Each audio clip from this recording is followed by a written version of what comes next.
Boom, boom, boom, That's the noise you hear of a fired up marching band and a DJ at Bakersfield High School. This is the D2 Valley Championship semifinal. Whoa, goodness. This is big time stuff happening here. The Drillers of Bakersfield High School welcoming in the Rangers of Redwood. Two powerhouse schools this year are getting after it at Griffith Field. My name is Vance Palm. I am joined, as always, by my longtime partner, Ken Calvin, Hall of Famer at Bakersfield College, and a hallmark name at Bakersfield High School, Dr. J. Julian Wilson, our director and producer. And tonight's one of those nights, Kenny, where down on the field at pregame, it's like going to Dodger Game 7 or the Laker Game 7. Everywhere you look, everywhere you turn, everywhere you bumped into, it was somebody. Big names. Let me start with my big name, Ken Calvin. You know, running out of that tunnel, Kenny, you did it a ton. You were a great driller, a great renegade, went on to play back in Arkansas, and now you're working here on campus. What's the vibe today at Drillerland? You know, the vibe today in Drillerland was focused for a lot of the players that are looking forward to extending their high school careers.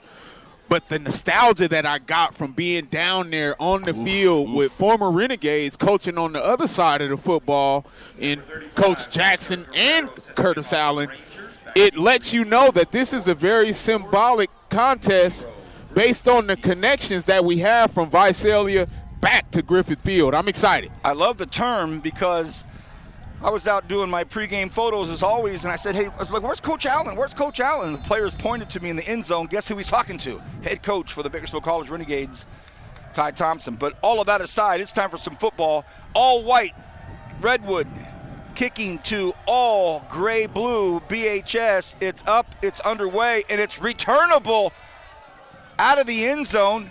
And Drillers looking for some good field position. They're going to get it down the near side of the field with a couple of good blocks. Oh, goodness, can he make one more great move? He's still inbounds. Is that how this game's going to start? A return touchdown all the way back by Jalen Ford. No flags anywhere. Gone. Touchdown. Boom. Jalen Ferrari Ford. They call him Ferrari Ford around here in this neck of the woods because he's the fastest player on 2 feet, no matter what color he's wearing. And I'm sorry, ladies and gentlemen, this is going to be a great game. But when you allow players like Ferrari Ford to get off early, it might be a long night. Kenneth, he picked up some great blocks from the 30 to the 50. The wall was set up, yes. He got past the wall and then picked up some downfield blocking. Hey, everybody, hope you had your volume up on your computer or your phone because it's 6-0 after one kick. Here's the PAT, the snap, the hold, the kick. It is blocked a little bit, nicked, but it gets through 7-0. I look over at the scoreboard. 11:43 remaining in the first quarter, Kenny, and it's 7-0. If you're the Drillers, you really can't write a script like this. That's like unbelievable to say, hey, let's get some good field position. That's one thing. It's another thing to run it all the way back. That's that great downfield blocking. Then the tippy toes from the Ferrari. That's what Ferraris can do. But if you're Redwood, you just don't script it this way, do you? And the tough thing is it's a soggy field down there. We were both down there. It's very soggy, very dense. The grass is thick. But that shows the explosive speed that Ferrari Ford has based on the fact that he only had one good block. He outran everybody else. Unreal. So now it'll be the Drillers kicking off to an offense that has a running back in Jimmy Burke that has piled up nearly 2,000 all-purpose yards. He is their go-to guy. He's going to get the rock immediately. Absolutely. Burke went crazy last week, 13 carries for 215 yards and 2 touchdowns. And he's a kid that's going to be very successful because he's going to get it a lot against this Driller defense. So Drillers kick the ball out of bounds, trying to keep it away from their speedster back there. And now that all that has kind of died down for a second, Redwood will have really good field position to start their drive. So if you're just getting with us and you just dialed us up on the web, guess what? We're 17 seconds into it, and it's a 7-0 lead for the Drillers, just like that. A kickoff taken literally at the 1-inch line, Kenny. That needs to be noted. That kick was taken with about maybe an inch to go, and Ford took it 99.9 yards around the wall, a couple of good blocks, and then it was all that speed and his agility and balance. So here we go. 1st and 10 for the Rangers.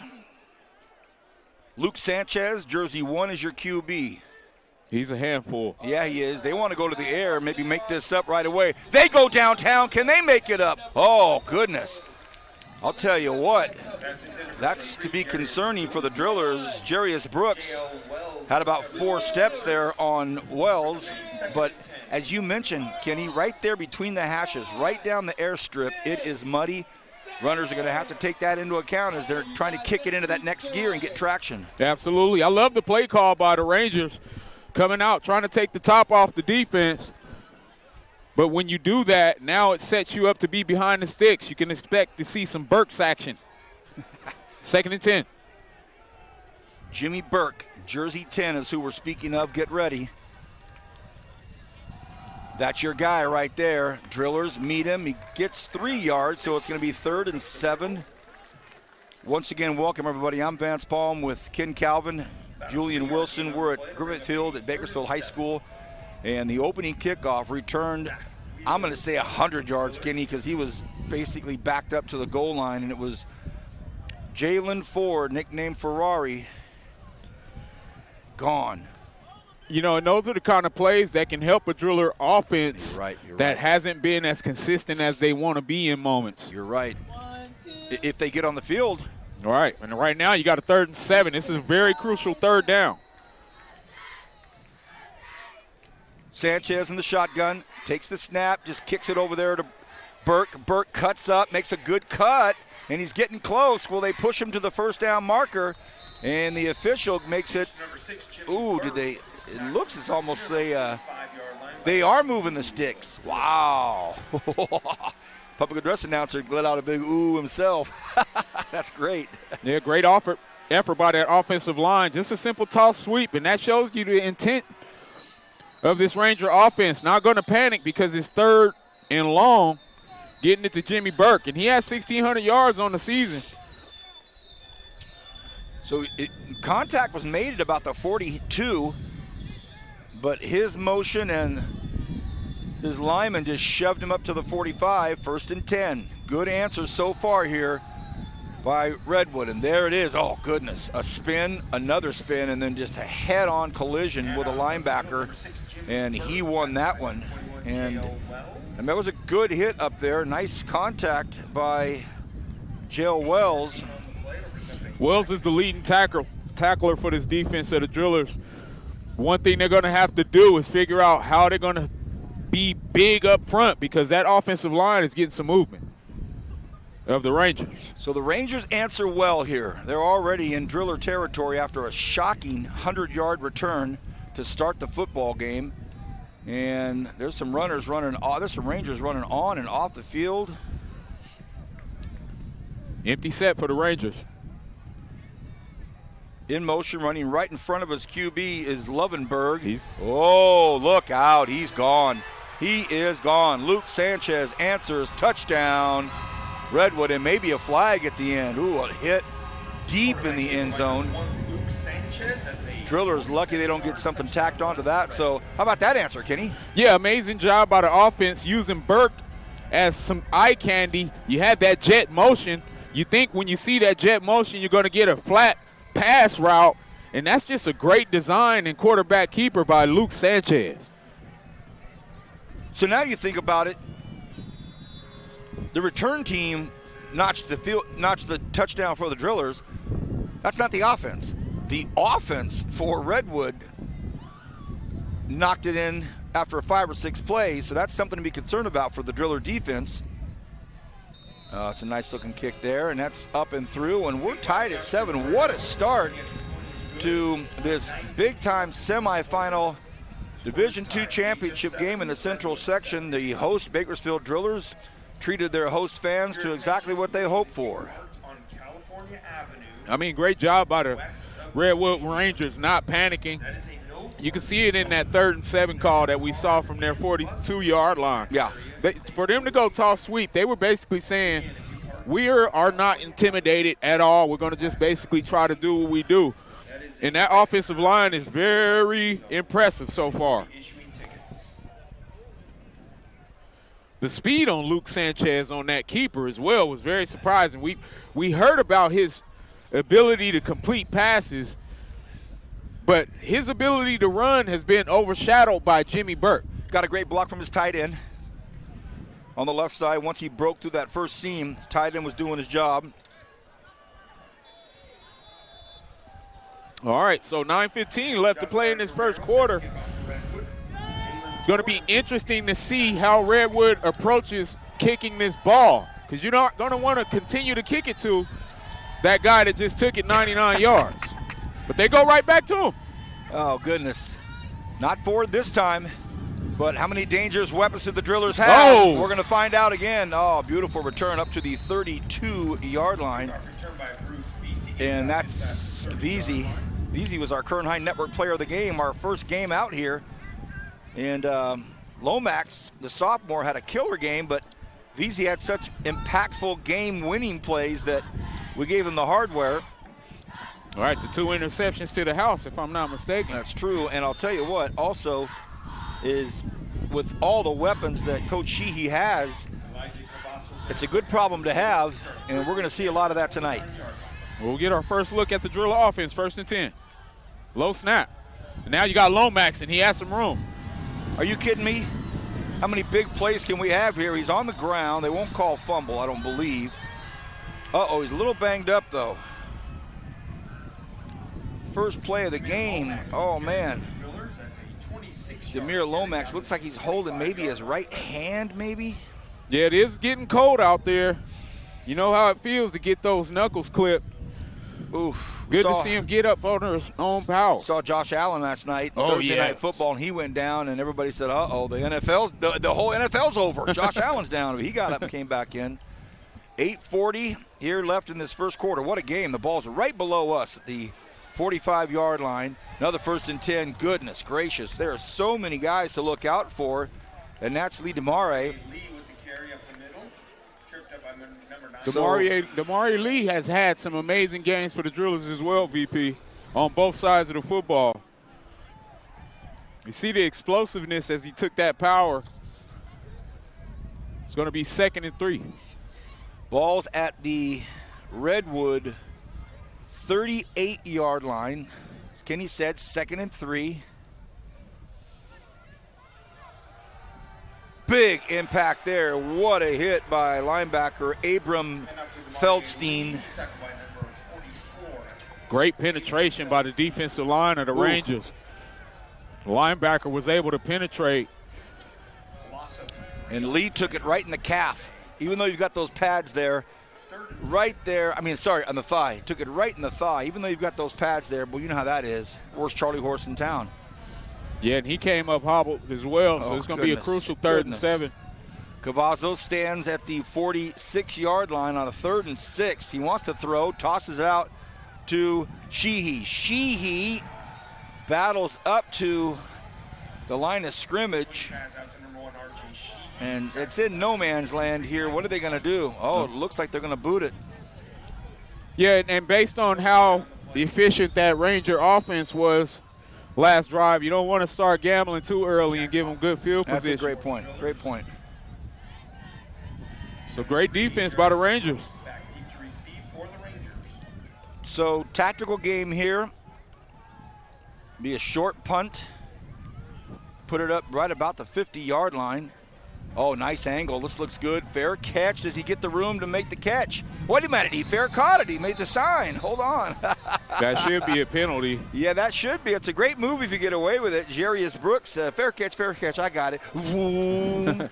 Well, I mean, great job by the officials not allowing that to affect the game so far. Innocent mistake. You ever try to make that move? I definitely have. And that's why I know it's a flag, because I had the flag called on me before after waving for fair catch. The penalty's on jersey number 23. He called fair catch. All right, so really interesting series here for both sides of the football. Yeah, but like I said earlier, seeing the Rangers take a shot earlier, wouldn't be surprised to see that again from this angle. Trips up and set. Sanchez has the arm and the leg.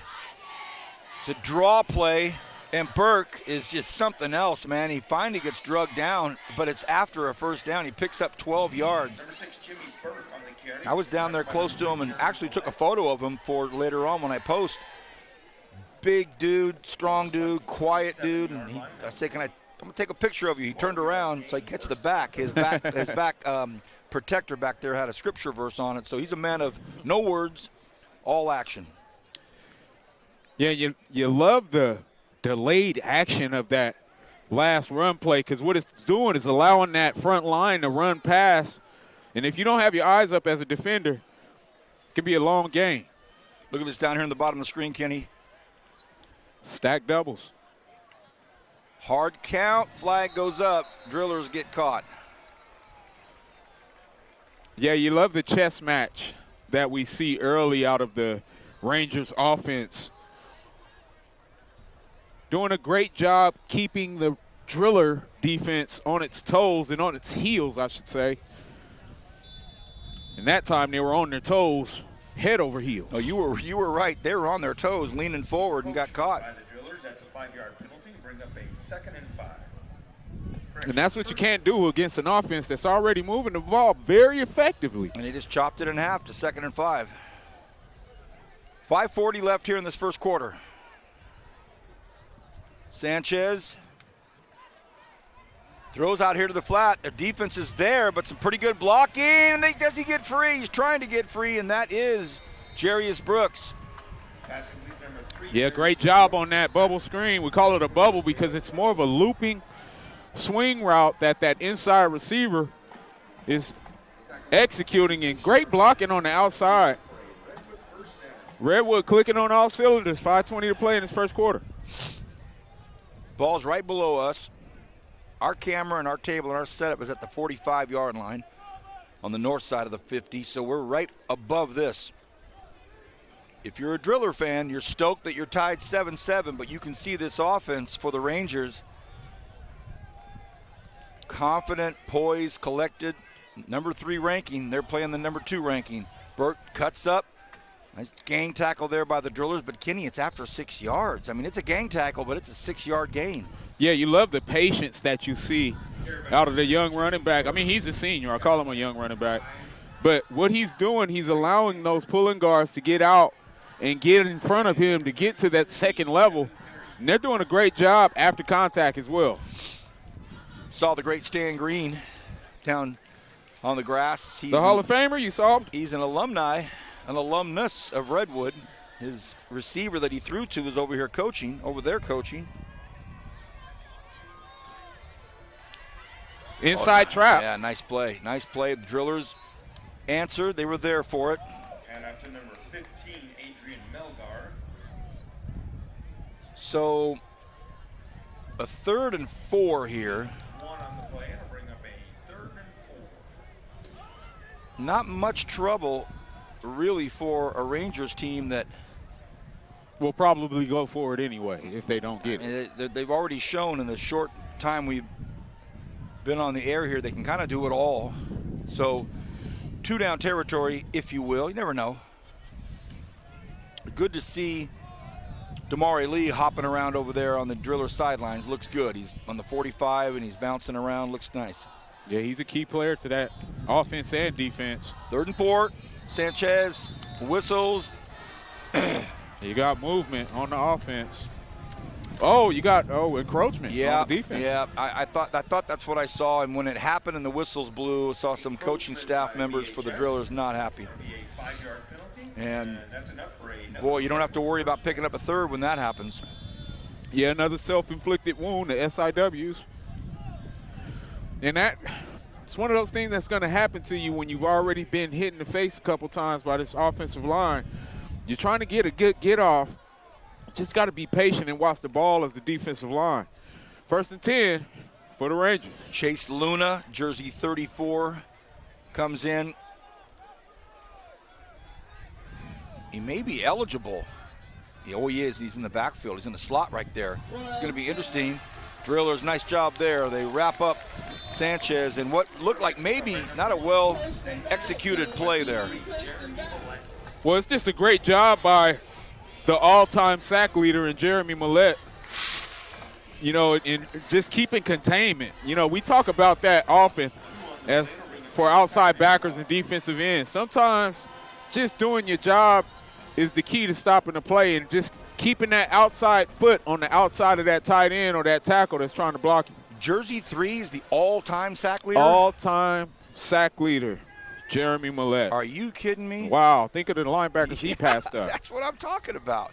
Little over 2 minutes left here in the first. Sanchez, they hands the ball off, and somehow, some way, Burke able to get outside, makes a big cut. Another missed tackle. Long first down run, still on his feet. Are you kidding me?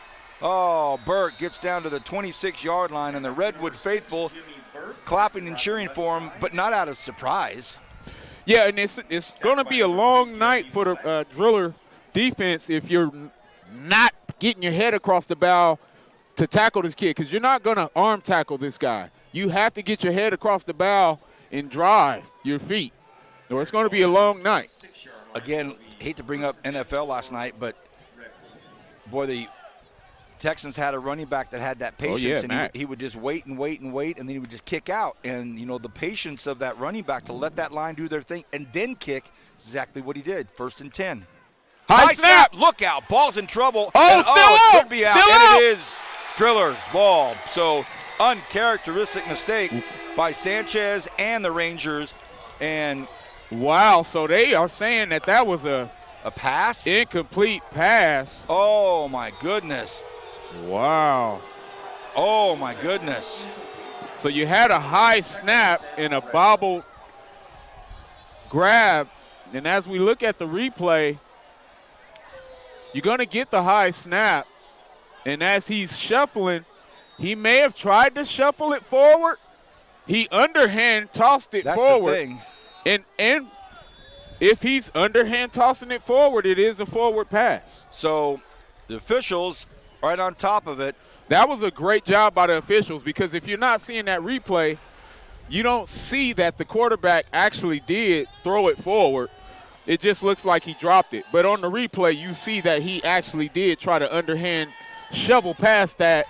And if the pass goes forward, it is an incomplete pass. So the Blue Bluebirds not pleased, letting the officials know, but I got to tell you, we have a top-notch crew here. The referee, Phil Lozano, umpire, Chris Hickman. You got on 2 of the flanks, Shane Lozano and Alan Smith. The back judge, Brian Grant. Deep is Jeremy Mendoza, and also Shondell Ziegler. So we're talking about the best of the best. Great crew. And they were on top of that. And the crowd doesn't like it because the crowd doesn't have replay either. Well, they thought they had a big turnover right when they needed it. Man, you talk about a time they wanted a turnover. However, the officials on top of it and correct. So here's a play by Luke Sanchez to try to get it out. You know, it was bang, bang. And just a great call by the official. Okay, 2nd and 10, back to the original line of scrimmage after all of that. Sanchez rolls, throws out to a wide open flank. Great hit. What a hit. Right on time. And that is Damari Lee. That was timed perfectly. We talked about the impact that number 12 has on both sides of the football. That's a great example of it, because if that ball wasn't thrown up in the air with that much air under it, it would have been complete. But great recovery by Lee. Man, I mean, we're talking about a split second from either being a touchdown or pass interference. Perfectly timed, and ends up being a play where the ball's jarred loose, and now it's 3rd and 10. Ball is on the Driller 26, 1:13 remaining in the first. A whale of a first quarter, tied 7-7. Sanchez, high snap again, has a ton of time, stands around, probably would run it, flings it into the end zone. Well. It's broken up. No flag on the play in the end zone, but earlier in the play there was. We'll see. I think it might be holding. And it is going to be holding. And Kenny, I believe it was a player that was just laying on top of one of the drillers and wasn't letting him up. Does that make sense? Yeah, I mean, because you can pancake a guy, but if he's actually trying to get up and you grab him. It was big Marcus Medrano, 77. He had laid out a driller. The driller was trying to get out from underneath him, and he was just laying on top of him. I think that's the holding call. So I believe now it's going to be 4th and 10, VP. So a great opportunity for the defense of the drillers to get a stop. But Redwood's been very efficient. Got to be careful with this slot matchup on the trip side. My eyes are focused on jersey 6, the running back on the left hip of the quarterback, Luke Sanchez. 4th and 10. Big play here. He drops back, wants to fling it, does, and it's incomplete. Underthrown, overthrown, one of the two, just not anywhere near close to a receiver. And the drillers hold with 59 seconds left here in the first. That is a big, big play for both teams because if you're Redwood, man, you were rolling. Things were going well. All of a sudden, a little bit of discombobulation on a broken play, and then a great couple of plays on defense. And if you're the drillers, you're like, all right, settle down here and let's try to get this explosive offense with all these offensive weapons going. I think it's always key when a defense is able to survive after a turnover is overturned, so right?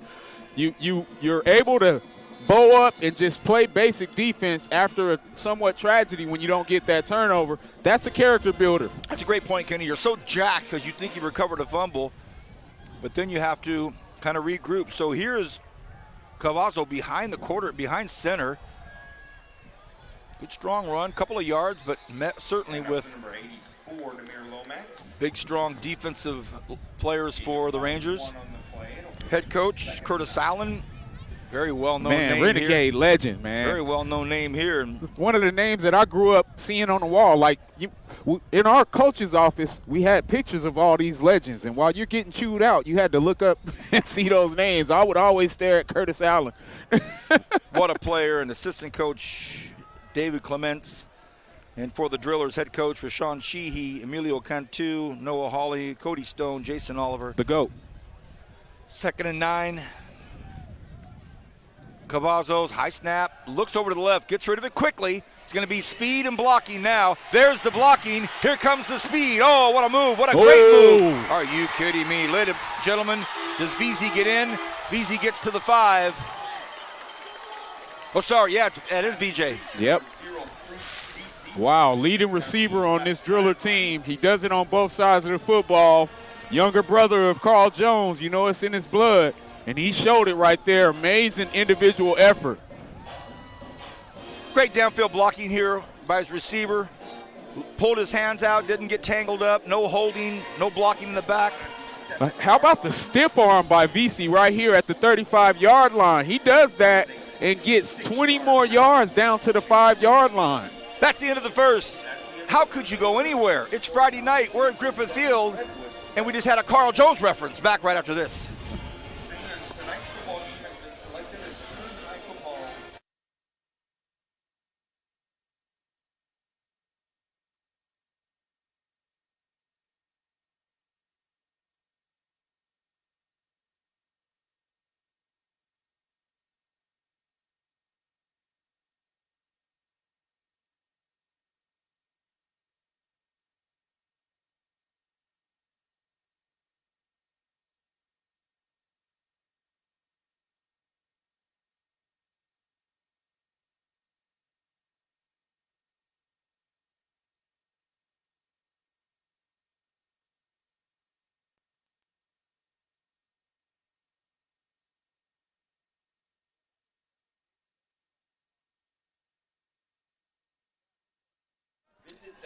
Welcome back, everybody. Vance Palm, Kenny Calvin, Julian Wilson. We are here at Griffith Field, Bakersfield High School, starting the second quarter. The Drillers knocking on the door. The Cavazzo's quarterback is right behind center.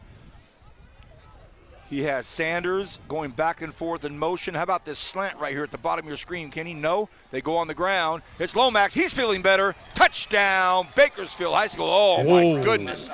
That's a touchdown where the DB probably had to rethink that one. Like, wow, that sophomore just ran me over. Touchdown, Drillers. You know, you got to love when the offense is able to capitalize after the big play, because we've seen teams in many instances have that huge play, get down within the 10-yard line and stub their toe and have to kick field goals. Scoring touchdowns is how you advance in these semifinals. Nice that the offense had the exchange from the quarter to have 2 to 3 minutes to talk it out with the coaching staff. They had a little bit of a time to exchange with a quarter break. Ooh, almost blocked. That was close, but it's up and it's in. You know what I'm saying? They had a quarter break, so they had a minute to talk about a play there. Like a free timeout. So just a power run by the sophomore, Demir Lomax. You talk about adding up yards. He is their guy, Kenny. He is. You know, that puts him over 1,500 yards on the season, and this is a sophomore that we're talking about. Amazing kid that does the right things on and off the field. Seeing him get these postseason opportunities makes things a little bit scary for the rest of the people if this Driller team can continue to find a way to convert in the red zone. Sheehy is also an option. You're talking about some serious offensive weapons coming up the ranks for the Drillers. However, there is a ton of football left in the second quarter. We just started it. It's 14-7. And one thing we know about this Rangers team, they've put up 50 points. They're not going to go away. All right, taken at the 20 and brought up to about the 32-yard line. That was a pitching wedge, and it was taken by Jack Volchko. He said, I got it. I'll get 12 yards out of it, and he did. You know, so talking about the Rangers, they've put up 51, 61. 54. I saw that. You're right. Like, you know, like just to think, this is an offense that once they start clicking, they can score with the best of them. So you can't start clapping and celebrating if you're a Driller offense or defense right now. And Kenny, their only 2 losses are to powerhouse teams. The number 1 ranked Solera Union is one of them, and then Clovis West, I think, was the other. Their 2 losses are to, juggernaut teams. All right, they got a good one going on. Tulare Union versus the Royal Grande tonight. Packed in tight. Sanchez, we know he's got those legs, but the Drillers need him, and oh my goodness. He took his time stretching it out, and BJ Veazey hammered him. He was one of them. And also, yeah, it was Lee as well, but BJ he was the first one on it. Yeah, great job. When your secondary guys can make tackles like that in the backfield, that definitely isn't something that you want to see as an offense for Redwood, but you have to be careful as a defense because if you keep flying up there as a corner, here come those pitch passes behind you. And those throwbacks, just like we saw that was incomplete earlier. And it just looked like it was hesitant, like he just wasn't completely sure of the play. Veazey made him pay. Oh, nice play there. I like that. And it goes to their big boy. Here he comes, Jimmy Burke. Burke down the far side to the 40. Oh, he puts a stall move on Veazey. Veazey's fast enough to catch him, but you like that little stall move? He got another 8 to 10 yards out of it. Absolutely. And that was kind of the point that I was making on the previous play, Vance. It's just misdirection. You start acting like you want to fast flow one way against this team, they're going to go right back underneath you. And that was a great play call on the trap. Kenny, you just said it, and he did it. We got our crystal balls out. That's why you make 5 times what I make at this gig. 7-14 is what the Rangers are dealing with. They're down a touchdown, but ball's inside the 15. Yeah, great job by the Rangers. They're not going to give up on you. This team is one of the highest scorers teams in the state. So triple stack down here in the bottom left of your screen. They do look like they're going to go to the air, but they throw it in the far corner back there, and it is, almost caught by Zephaniah Sese. And some great coverage back there. Yeah, amazing coverage by Denham Simmons. They had 3 receivers down here. They went to the other side, the small side of the field with 1 receiver. And usually that's one of the ways that you design that candy. You want to bring all the candy to the left side to catch that backside corner sleeping. Great job by Dennis Simmons. One of the Driller tough guys just jogged off. That's Wyatt Bassett, jersey 6. He is a genuine tough guy. Now on the slant, Drillers all over it. What a nice play. The pass is complete out there to Brooks, but he was wrapped up quickly and thrown down by Millette. Millette did a great job not getting scared and flying to the flat. He stayed within that curl, and that pass was designed for him to overrun that. Great discipline by the young outside backer. Kenneth, 3rd and 9 here. 3rd and 9, definitely 2-down territory. Oh, you never know. They might boot it. But the way both offenses are going here, I don't see field goals in my future. Well, it'll be interesting for Redwood because they've had these 3rd and longs inside this red zone area. And now they come out in the shotgun double set for Sanchez. Burks on his right hip. Oh, hard count, and Millette, not only was he past the line of scrimmage, he stopped and said hello. Yeah, and it's just lack of discipline. You've already had 3 now self-inflicted wounds where you're giving away 5 yards to a team that doesn't need your help. They can score the football. But again, you got the all-time sack leader in Millette. He's chomping at the bit. Got to be disciplined and situationally aware. It's 3rd down. Did you make up the acronym SIW? I did. I'm going to patent that. You better do it quick because I'm about to use it. Oh, no, we family. We can use everything. 3rd and 4. Play action. Rolls out to his right. Has a man wide open. Great play. Touchdown. Amazing design on that play action. They've lured him to sleep, and they catch Chase Luna on that corner route. Just an amazing play design by that offensive staff for the Rangers. Kenny, there were 2 guys wide open. Yes, they were. Luna just happened to be the first guy he spotted. So both receivers wide open. So some great play action, great misdirection. Do a really nice job. I think what helped that play action more is the bump and discombobulation at the mesh point made it look like it was a run play. So now the all-important PATs, as it appears that both these offenses are going to get to the end zone regularly tonight. Snap. Oh, it's almost mishandled, but it goes up and through. I don't see any flags. It's clean. We'll take a break on the Curran High Network. It's been pretty festive so far. So we'll be back right after this, tied at 14.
.9:21 remaining in the half.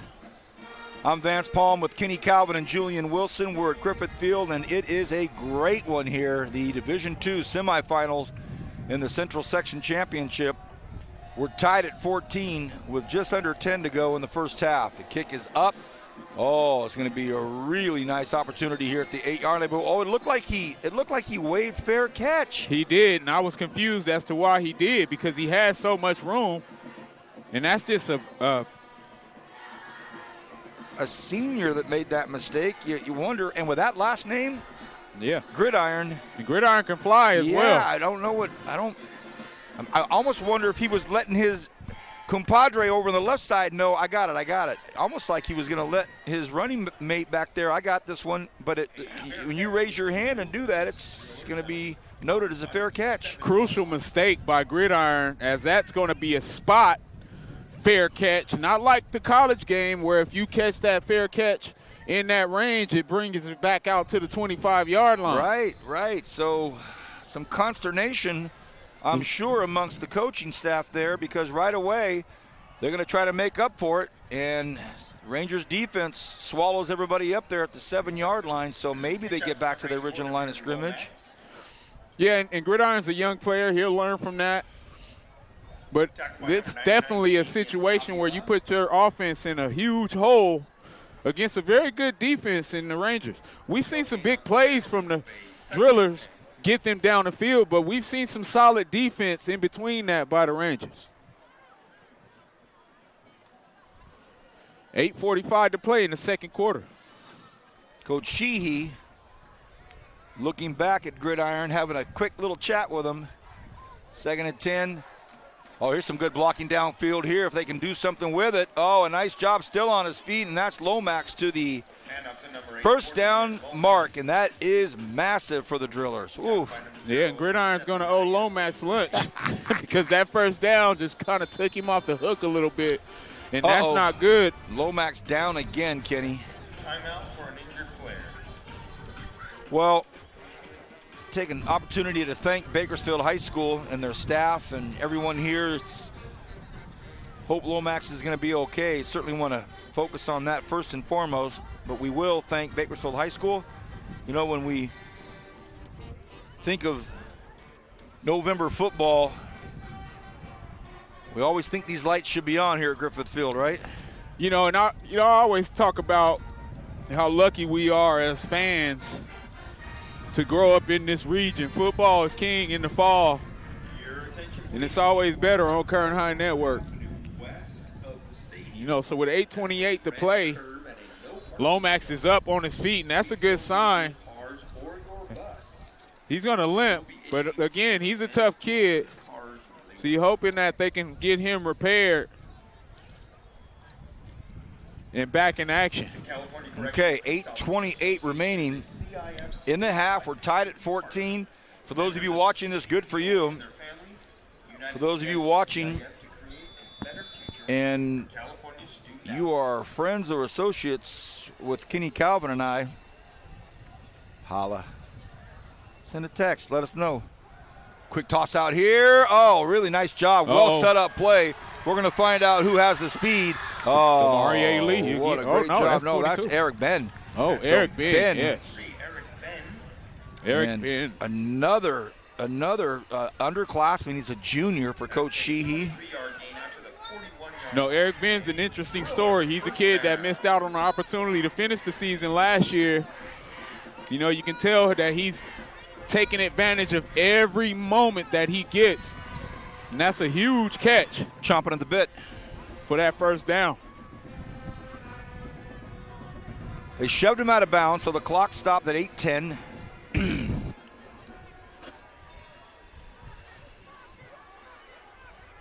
Millette over on the left side. And trouble there. Not much there for Ben.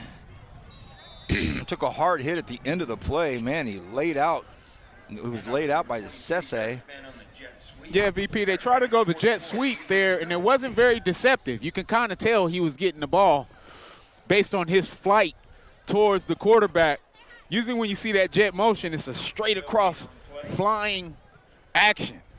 Unlike the misdirection that Burt got on that previous drive where everybody went left and he went right. 2nd and 10.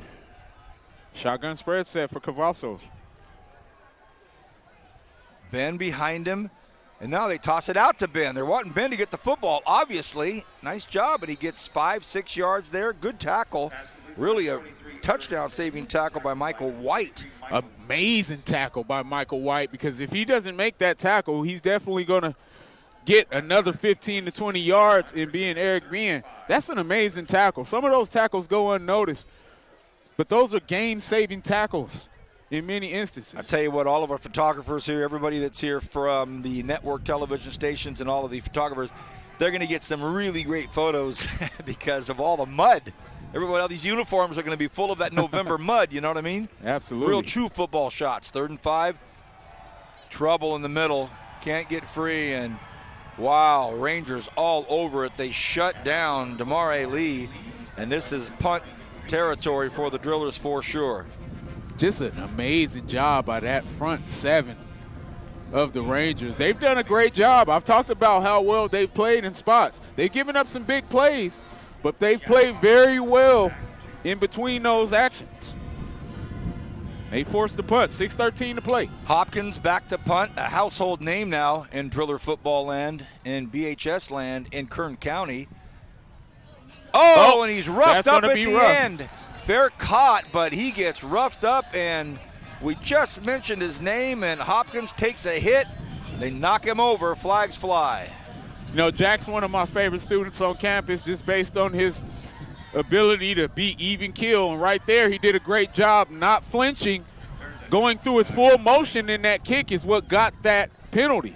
Well, last year he had one of the more legendary plays to basically win the game for the Drillers, but it was so late in the game. He saved a bad snap, actually let go of a bomb. So Hopkins plays a role in a big moment here. It's going to be first down Drillers after a stagnant drive. Well, so it looks like they okay, so they are giving them the first down. The chains are just moving slow, and they're waving the chains forward now. Because we have seen times in the past where it's called running into the kicker, and it's just a 5-yard variety, but that's going to be roughing. That was called roughing because Hopkins could actually be up for the Academy Award also. That was a nice job. Under 6 to go here. Cavazos bobbles the ball, lets it fly, has a man open. Will it get there in time? It does, but they're battling for it. No, it ends up in the hands of Gridiron, I believe. Gridiron. And Kenneth, that's how you make up for a gaffe on this drive of waving off a kick. Now you catch a ball and battle it out with London Butler for 8 more yards. It was an 8-yard tussle. How about the throw by Cavazos between 3 and he defenders, bobbled the snap. And he bobbled the snap, but to get it off and to get that ball in between the corner safety and the middle linebacker, first and goal. Oh, roughing the punter by the Rangers, and they strike instantly. Now they're going to try to battle it in there. Uh-oh. Lee runs into trouble and a loss.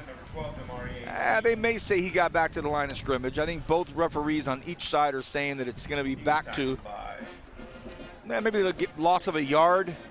I don't see that play working, Kenny, right now. Well, we're looking at this replay, and that was just an amazing ball by Cavazo to Gridiron. Wow. And you had number 12 for the Rangers, London Butler trying to rip that out. So, Kenny, back to my point I was going to make.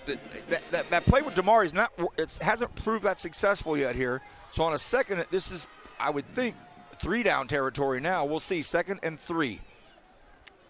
It is Lee on his right hip. Flags, the whistles blow. It's a timeout. Timeout taken by Coach Sheehy, and he's demonstrative with his hand motion. Not pleased, not happy. 4:42, and when Lomax went down, I was going to read this. I'll read it now. I want to thank Bakersfield High School, their whole team, for hosting us tonight. Also, a special thank you to Stan Green, the Director of School Support Services, the Kern High School District Superintendents, and our sponsors at Valley Strong Credit Union for allowing us to put on events like this for our community. Thank you. Principal Ryan Guyvet. You know that cat. El Capitan. There's an assistant principal of instruction, Alicia Olenek. There's an assistant principal of administration, Ricky Ishida. He was an amazing quarterback back in his day. There are 2 deans of student behavior and supports, Brian Smith and Tamra Mayoko. And Mrs. Rathburn as well. There's 3. Yeah. Wow, Kenny, you know this. You're not even reading it. Christina Rathburn, athletics director, our good friend Matt Ornelas, and the activities director. Who else but Anna Olson? So I should have you read that, my man. You can do it by heart. Here we go. 2nd and goal from the 3. Now they've got Damari Lee on his left hip. Looks like he wants to throw, tosses it out. It's a battle for it. Oh, almost had it. Veazey almost came down with it, and it was knocked out at the last second. Good pass, good defense. Yeah, amazing defense by that defensive back. London Butler's having a phenomenal game. He didn't get that strip on that long pass play, but he's playing some amazing man coverage. And that was a great job at the highest point. Well, it's not warm up here. That's for sure. This is classic football weather. It's starting to be nice. Kenny's honoring me by wearing his Thelonious Monk beanie. Thank you. I know that's your guy. 3rd and goal. They're going to give it to Lee. Fumble! Whoa. Oh, man, he took Wow. a pop. He took a hit, and that ball came out. So now it's going to be field goal time. Hey, that was an amazing hit by Abram Fieldstein. Amazing hit by Fieldstein. Oh, and that was 44, yeah. Abram Feldstein, he's already laid the wood a couple times. Oh, here's a 28-yarder by the one and only, the aforementioned Captain Jack Hopkins. Great defense by the Rangers. Perfect snap.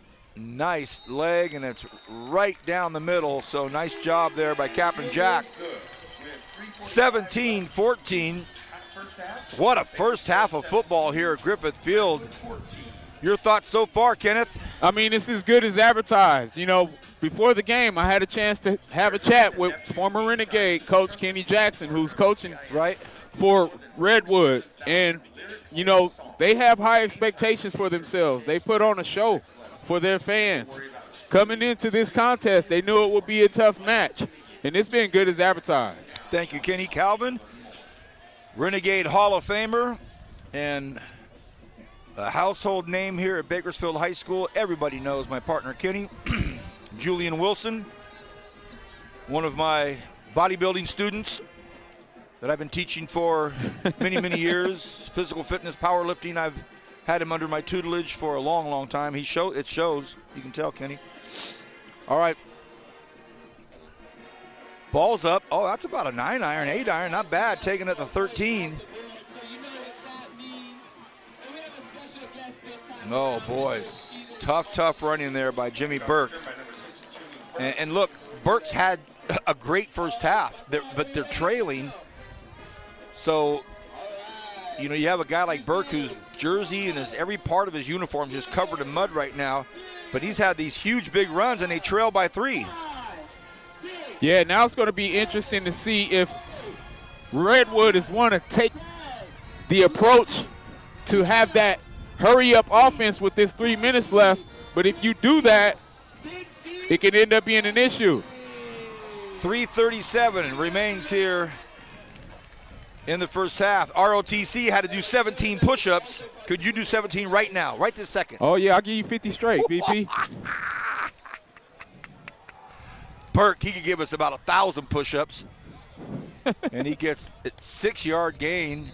They blow the whistle because they can't get him down. Look at him like, hey, guys, I'm here, man. I'm not going down. Julian, how many push-ups could you give us right now if you had to, like those ROTC guys? How many? 100. Man.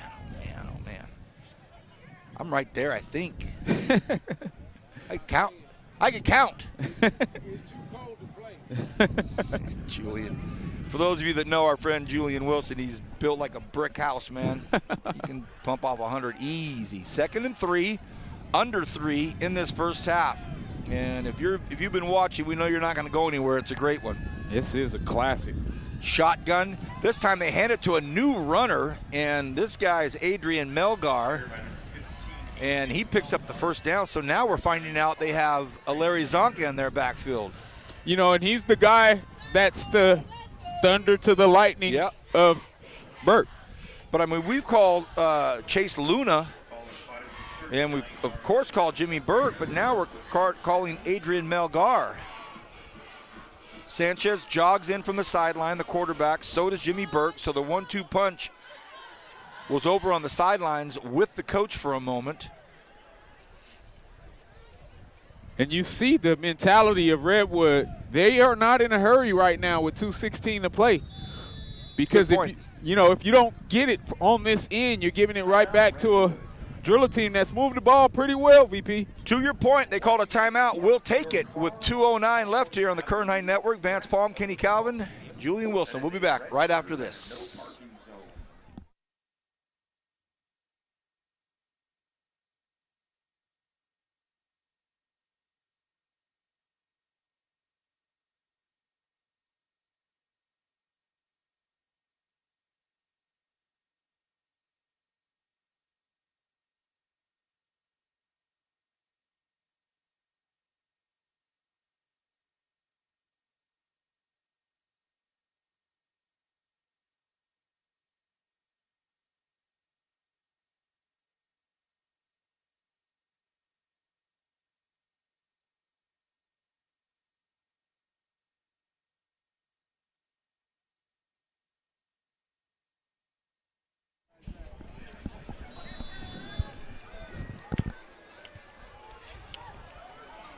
second quarter action sneaking up at halftime, 2:09. 1st and 10. Sanchez wants to go to the air. He's in trouble back there. He lets it fly, and is it caught? It is. Wow, a great catch as the ball was headed to the grass. And he's going to be short. So that was Volchko with the catch. 2nd and 3, I would say. 145.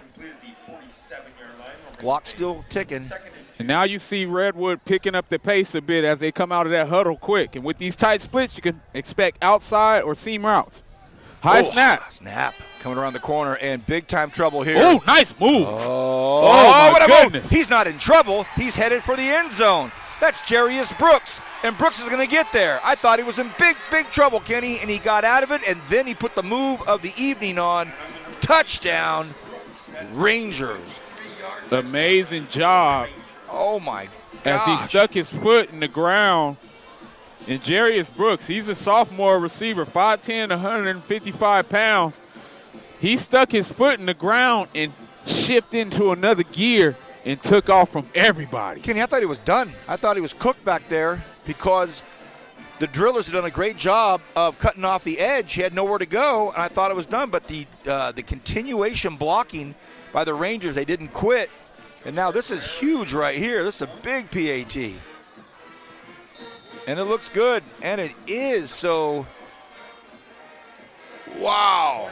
Yeah, I mean, and that shows the athletic ability of a lot of this team.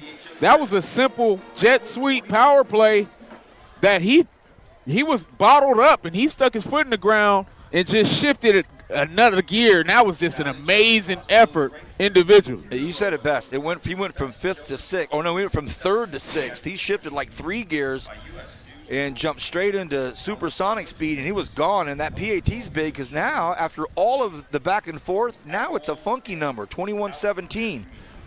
So 4-point lead now for the Rangers, who have answered late in the second quarter. You know, and sometimes as a defense, when teams are running the football in the secondary, you can get kind of complacent because you think that you're just going to be able to rally up to it.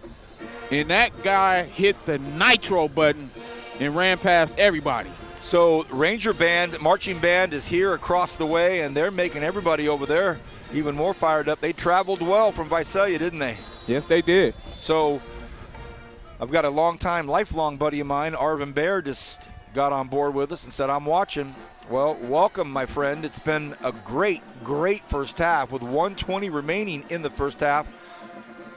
Redwood Rangers 21, BHS Drillers 17. Here comes the kickoff. What golf club will it be? Oh, it's the full 6-iron taken at the 6-yard line. Does he have room?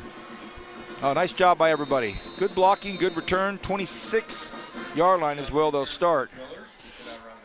And that was my main man, BJ Veazey, taking that one. He didn't wave that off.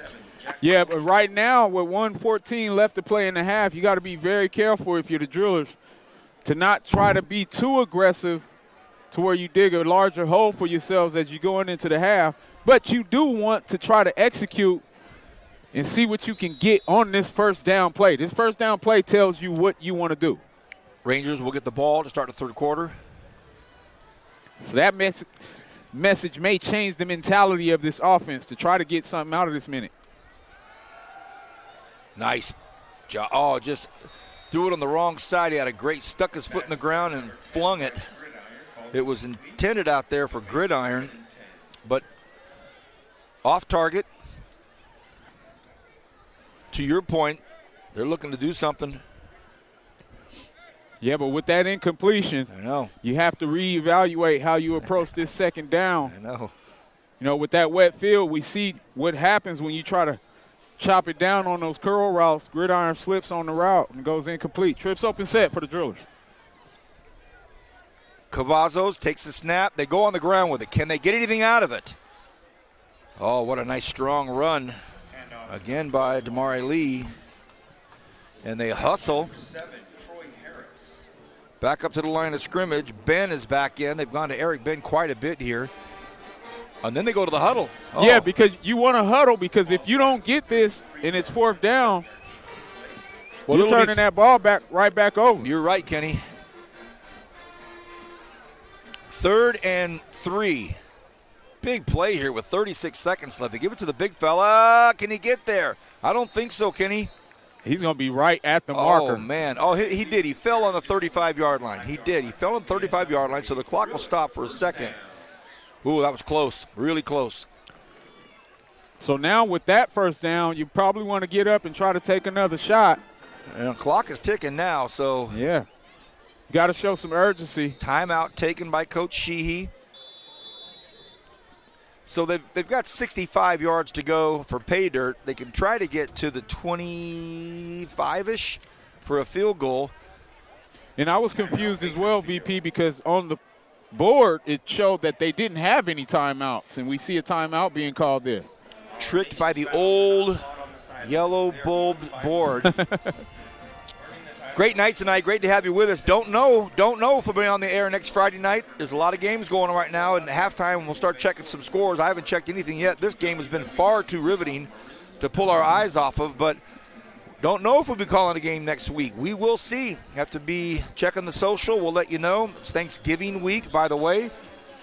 In the 4th quarter, Kenny and Julie and I will talk about all the things we're thankful for. And I'm looking at 2 of them right now, Kenneth Calvin and Julian Wilson. But we will discuss what we're thankful for in the 4th quarter. We'll save all the sentiments for those timeouts. Here we go. 1st and 10. Ball's on the Redwood 35. Quick flick out here, so maybe he can get out of bounds. If he does, and he does. Nice play by Lee. I mean, I like that play all night long, frankly. 7 yards. Because what you're doing with the outside receiver, you're releasing him on a fade, which clears that area out. And you like that one-on-one matchup with number 12 against any backer. Ball's at the 41.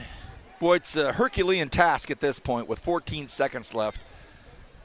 If they broke out something big time, maybe. Yeah, kudos to the Redwood defense. They've played very well. Now they're going to take a timeout and talk about things.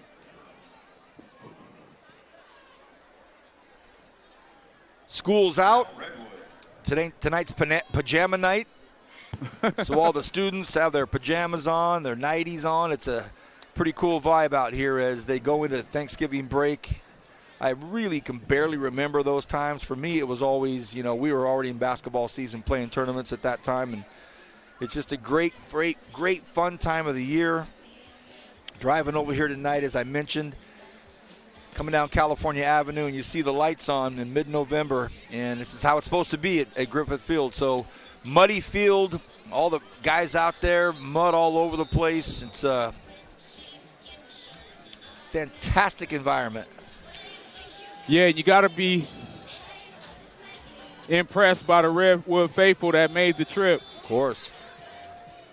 The rain subsided, which is good on 99. 2nd and 4. And Cavazos looks over at his sideline, wants to throw, rolls out to his right, has a little bit of time, floats one out there, and that's just to kill some time. And the clock stops at 6 seconds. Boy, you can see guys slipping out there, can't you?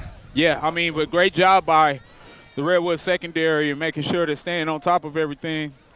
Driller's trying to catch him sleep on that post route and then try to throw that comeback and just throws it away. And right now with 6 seconds left, you got to think screen or draw here. Entertaining first half. Or, Kenny, they go for it. They just lay one out there in between the hash marks. We'll see. Nope. Oh, boy, this would be something. And Lee, no, he doesn't. That's the end of the first half, 21-17. The Redwood Rangers up 4, which will send a message across the city and across the county and across the valley that this game here is an absolute barn burner, as it is. We're happy to have you with us here. We'll take a timeout during halftime, and the Bakersfield High School Driller Marching Band and Color Guard will entertain you. We'll see you in the 3rd quarter.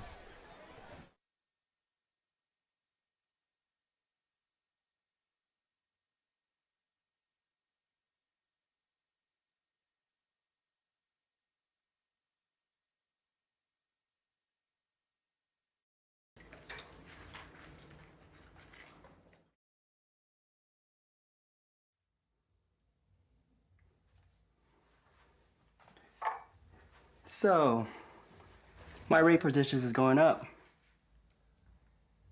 with inflation. Oh, is it? Blame the economy.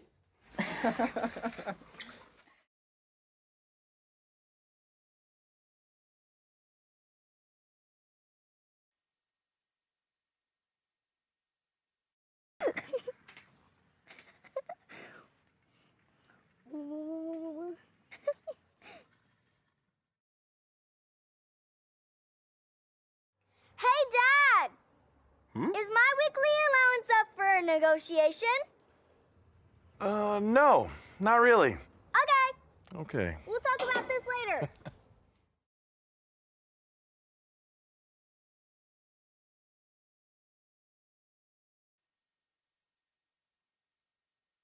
Take cash, direct deposit, or check.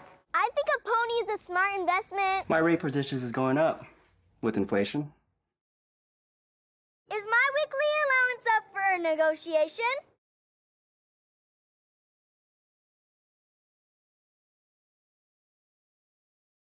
I'm also open to a salary position.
CHS 17-10 over Liberty in the second quarter. Well, Wasco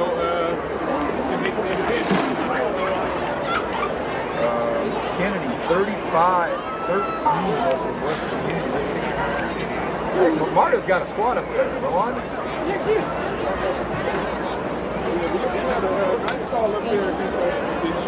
Oh, how about this? How about this heavyweight fight? Central 27, Close 21. That's number 1 and number 2. Get down to the nitty gritty. Arden's up there. Royal Grande 17-14 over Tulare Union.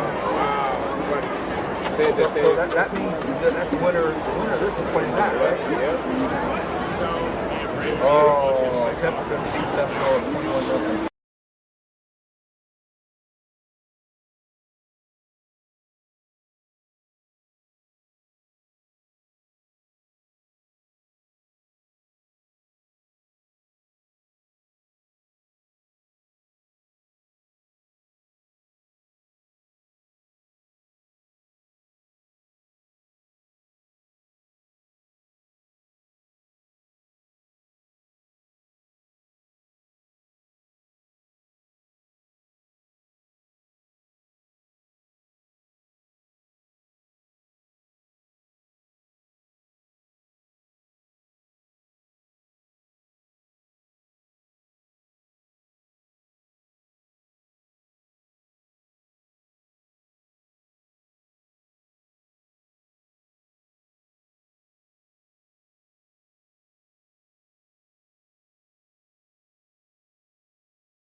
Yeah, nice camera, man. With no kid. You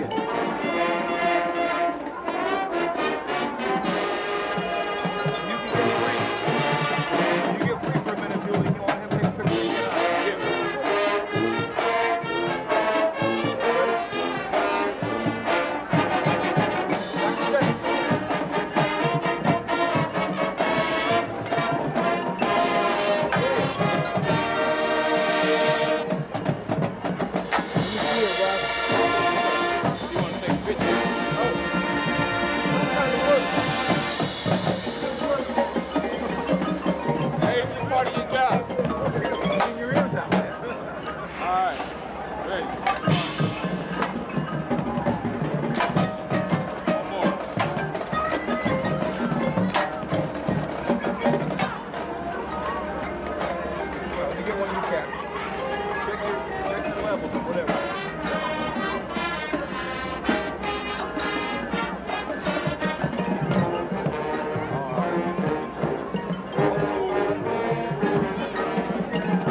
Like it's Thanksgiving.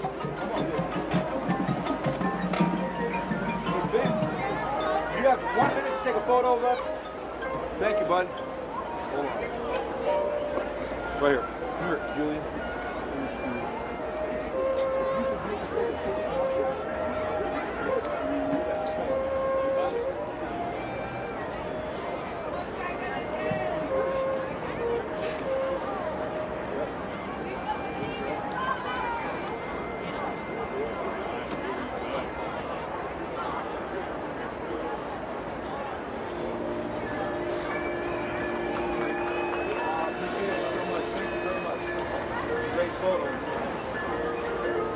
Oh, that's awesome.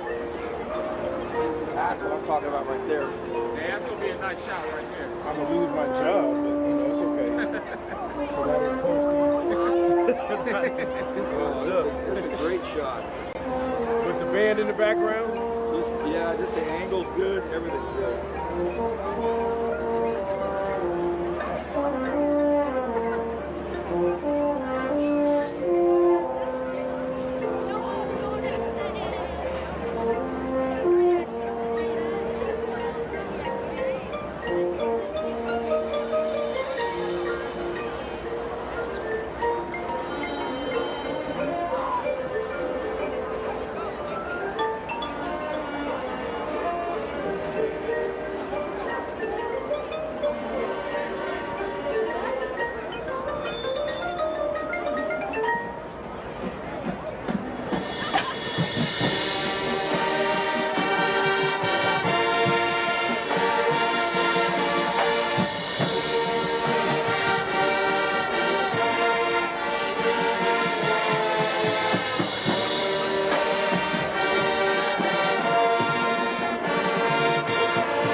Jalen Ford.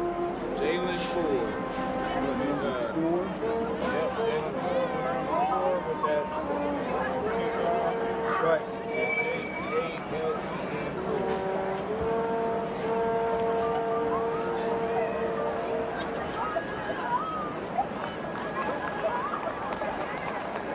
VP, I'm going to catch the Bulldogs tomorrow, man. Who they playing? Utah State. Oh, you going to Fresno? Yep. This will be my first Bulldog game, man. I've never been to a Bulldog. Really? You gonna enjoy that, man? Yeah, I thought our message Logan Goodspeed too. And I know I could have got a ticket too, because they haven't been selling out. You might see Carson Campbell up there and some of those Campbell kids. Yeah, I messaged a few of our former Renegades and I'm gonna try to catch them.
Give it up for your BHS Driller, Marching Band, and Color Guard. Well, call her later. I'm at the game at halftime. Oh, so you're home. Okay, that's good. No.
To the Bakersfield High School Marching Band and Color Guard. We also had some really nice discussions up here with some great individuals in the Kern High School District. Fun friends of ours, and great to see some very familiar faces. Talk about great people. I mean, if we're going to talk legend BHS, I mean, all right, we're underway, and it's going to be really good field position again. I'm Vance Palm with Kenny Calvin and Julian Wilson, and, man, a ton of great people coming up to say hi. Kenny, your thoughts on the first half? You know, it's as good as advertised. We expected this kind of contest. I believe this game is going to go down to the last possession. So do I. Very impressed by the offensive line of Redwood, but I'm impressed by the Drillers. Players, multiple players contributing to their success tonight. It's not a one-man band over there, and it's good to see some balance. So let's see the second half. Thank you, Kenny. I've joined the Beanie crew tonight for the second half. Some nice Thanksgiving weather rolling through here. Where's your scarf? No All scarf. right, shotgun double set. Forgot it? All right. That's a backwards pass. Well, they get it to their tough guy, Jimmy Burke, and he somehow pulls out 2 or 3 yards out of that. That didn't play out like they thought it would, but I see those kind of plays sometimes as setup plays. I look at those and think, all right, they're kind of testing the waters a little bit, see what they can get. Yeah, they're doing a great job with the chess match of the play selection. And even when they're throwing those backward passes and toss sweeps, they're doing that to get fast flow one way and cutting right underneath it. You read my mind, dude. 2nd and 8. Split way out to the top of the screen is Cash Lovenberg. Jersey 17. I formation here, Kenneth. The lead block helps. Big contact. Big hit. Still on his feet, and he gets up to the Drillers' 42-yard line. So another big run there by Jimmy Burton. Then they went to the I formation. I mean, and that's J.L. Wells. He just ran through, leading tackler and safety for the Drillers. But like I said earlier, you're not going to arm tackle this kid. You have to get your head across the bow and continue to speed the feet, driving through him, because he's going to carry you. That's 10 yards after contact. That young man he's talking about, Burke, standing right at the 50-yard line, again in the I formation. And again, they go to him. He takes a look, and a couple of Drillers got to him quickly. That was Millette and Sanders. I'll tell you what, VP, they serving pancakes for dinner tonight. Oh, man. Because number 77, Marcus Madrano, just put somebody on his back. And I'll tell you what, I went and looked at all of their numbers, and they don't keep pancake stats. It's funny. The one stat they don't keep.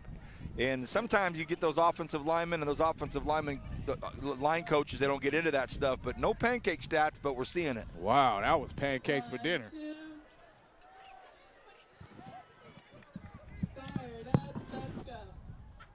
Now he's way back there. They play action. He's got a man, but he's in trouble. What a great play. And they throw him to the ground. What a strong move by Davis Olsen. Haven't called his name tonight, but he deserves it to be called. Huge play, and it looked as though Sanchez looked to his right and then just gave up. Yeah, he's had moments like that early where it's worked out for him. But that time, Olsen did a great job staying on the high shoulder and not allowing him to spin back outside. Great job by Mr. BHS.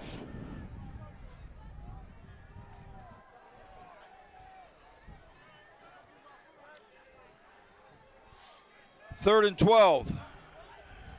3rd and 12. Strong right side. They go for a hard count. Nobody jumps. High snap. Sanchez got the leg room. Can he get outside? And he does. He makes a really nice move to get past Wheeler, which is not easy. And he just picks up the first down. What a huge play by Luke Sanchez. Yeah, Zach Wheeler's a great guy to try to keep containment, but you see the feet of Luke Sanchez. He's been deadly with his feet, making plays and extending plays for the Redwood Rangers. All the work the Drillers put into that series right there, and it's all gone poof with the legs of Luke Sanchez. Yeah, and we talk about difference makers at the quarterback position. Right. You got to have guys that can extend plays and win the extra yards after plays break down. Great job by Sanchez. Third quarter's moving along here. 8:54 remains. This time it's just a scrum at the line of scrimmage, but Jimmy Burke's one of those guys that just falls forward. I mean, that offensive line has been very impressive. We talked about Medrano already, but when you see guys like Luis Villarreal and the rest of the guys up front, they're doing a great job establishing that 3 yards in the cloud of dust momentum. Yeah, Kenny. Jersey 77, Marcus Medrano, he's laying dudes out, and he's got no mud on his uniform. You know what I'm saying? He's just taking care of biz without getting knocked over. Yes, he is. 2nd and 6, 8-11 and counting. Snap. Bobbled again. He's in trouble, and he's going to get swallowed up there on a loss of 1 yard, and I don't think it was a bad snap. He might have taken his eyes off it for a second. One thing we know is that when this wintertime weather starts kicking up in the second half, that ball gets heavier. The moisture in the football becomes a extra weight, and that might be the issue for the Redwood quarterback, Sanchez. Yeah, I think he took his eye off it for a second. You know, you're back there in the shotgun. You see it. You see a guy in a route. Oh, he's going to be open, and you take your eye off it. So now, 3rd and 8. Shotgun double set for Sanchez.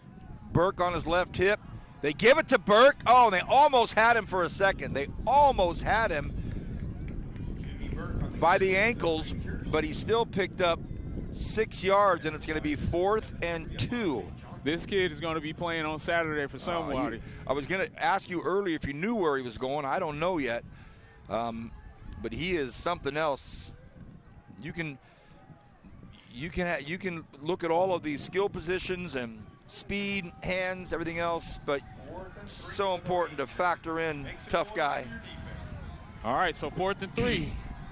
Drillers have to be disciplined and not jump. Crowd's getting into it. Oh, and it's going to be on the wide receiver. Can you believe Cash Lovenberg jumps at the bottom of your screen? And if your BHS Driller legend compadre Brian Adams was on the air with us, he'd start in right now. I'd get a good 30-second diatribe of Vance. Why? How can a receiver jump? Right. I mean, one of the greatest of all time in Brian Adams, but right there you can tell they were actually going to run a play because he came off the line run blocking, and that's unfortunate. Makes it a 4th and 8. 4th and 8, and now an empty set back there as Sanchez by himself. Looks like he might run it. No, he throws a little lobber out here, and it's caught. Can the Drillers handle it? Oh, goodness. Maybe, maybe not. It's going to be close. Be short. Wow, what a nice-looking play that was. Jarius Brooks almost got free for the first down, but it looks like he didn't get it. Sorry, Jarius Brooks. Brooks did not get it. And Brooks is the receiver that had that huge play in the first half to go up 7. They tried a middle screen. Great job by that defensive tackle, not continuing to go upfield and getting back into the play to slow him down just a bit. And it was a little bit of a lob. It was a little bit of a lob, so it wasn't as if it was, he couldn't just take it and go. He had to kind of wait for it to get lobbed over there. Yeah, I mean, fortunate for the Drillers because, again, Redwood has moved the ball very impressively. 1st and 10. Drillers trail by 4, 6 minutes to go. What will they do here? Start trying to pound it out on the ground. Boy, that's a good first down right there. Our colleague Rich Cornford says when it's 2nd and 3, the playbook is free. Right? Yep. I mean, you got to love Coach Cornford's mannerisms. He's one of the most knowledgeable people I've shared the booth with. 2nd and 3, the playbook is free. Get to open up anything and say, yeah, that'll work. This will work. That'll work. The Baylor legend. All right. 2nd and 2, but a deep shotgun for Cavazos. And just like that, they clog it up. Nothing. They get nothing. It's going to be 3rd and 2 again. One thing we haven't seen since earlier is the young man Lomax having an opportunity to do things in the backfield. You got to wonder how that's affecting the play calling of the Drillers. Right now they have a 3rd and 2. And, Kenny, we haven't seen a lot of success in the A-gap on offense. Yeah, kudos to Redwood. You got to give credit where credit is due. They're winning the battle on both sides of the trenches so far. 3rd and 2. Cavazos. Oh, they read it like a book. He read it like a book before the ball was even snapped. What a play by the Z-man, Zephaniah Sese. Oh, and it was 2nd and 3. The playbook was free, and now they have to punt the ball away. Yeah, I mean, and you know why he has the C on his chest in Zephaniah. He was a captain for a reason. That was a great play in the backfield. He's got some amazing penetration, and now back deep for Redwood, you have number 3. It's going to be Brooks again. Low snap. Oh, gosh. And he kicks it. Jack with the amazing game-saving punt off the ground. He did it again. Wow. Amazing. Now there's a conversation between the officials and the white hat. Can he kick it off the ground after a fumble? And no, the flag is thrown. Wow. I've never seen it before, so let's see what the call is going to be. Well, it was a heady play. I don't know if it's legal, though. I'm stumped. He bobbled the snap, and then it got onto the grass, and he went to just boot it. And I don't know what the call is. I mean, I've seen a lot of football in my lifetime, but I don't know if I've ever seen a dropped snap punt kicked off the ground. So you got me right there. Yeah, I'm waiting for the announcer to announce it as well. Oh, and it looks like they're picking it up. Illegal kick. Wow, so a genius play by Jack. He came flying off the field, hands waving, and it was a heady play, but as my good friend Terry Claw Hallam used to say, that's a great move if you get away with it. If you pull it off, it's awesome, but he didn't. So, wow. Now, I mean, he kind of did, because had he not kicked that off the ground, they get 1st and 10 at the 25-yard line. But since he had a heads-up play and it went 45 yards. Right. 100% correct. Though. Wow. 100% correct. No, let's not lose sight of that. So the bottom line is it wasn't a recovered fumble at the 20 like Kenny said. Bottom line, great play by the one and only Captain Jack Hopkins. Wow. Under 4 in the 3rd, but now momentum, buoyancy, all on the side of the Rangers, leading by 4. They go to the air, no, yes, no, yes. Great job by the secondary being prepared, because usually you're going to see them try to take the top off in sudden change. Great play call, but great defense being prepared for 2nd and 10. You're so right. Quick reversals of fortune. You see a long bomb once in a while.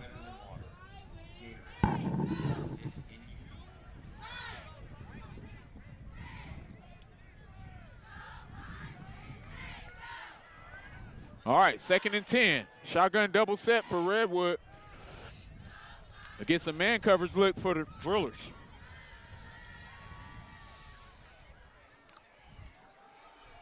They give it to their tough guy, and Burke gets the first down up to the 47-yard line. Burke's numbers have to be well over 150 yards right now at this point. Now we're getting some tempo out of the Rangers, hoping to catch the Drillers off guard. Trips open set for Sanchez. Hard count. Oh, they said he went. From this side, the Driller fans say he didn't do it, he didn't jump, but the side judge sees it. He's right there. And you know what? And I was almost going to say it. I should have said it, so you guys don't call BS on me. But I was going to say I'd like to see, if you're a Ranger fan, not just call those hard counts on 3rd and whatever. You can do it on 1st and whatever. And right. So 1st and 10 and grab 5 yards there, and he did. Yes, the chess match that's being displayed by this offensive play caller of the Railroad Rangers. And they come back out in that spread set. Boy, really important right now. No score so far in the third quarter. 3 minutes left. Amarillo in motion, a screenplay out to Brooks on the left side. Makes a good move, gets brought down at the 39-yard line. We're seeing a lot of different play selection here from the Rangers. Yeah, and that's the point I'm making, when I say chess, because they have you thinking as they're using every piece on the board. Right. I mean, we haven't seen that yet tonight. And here we are late in the third quarter. Right.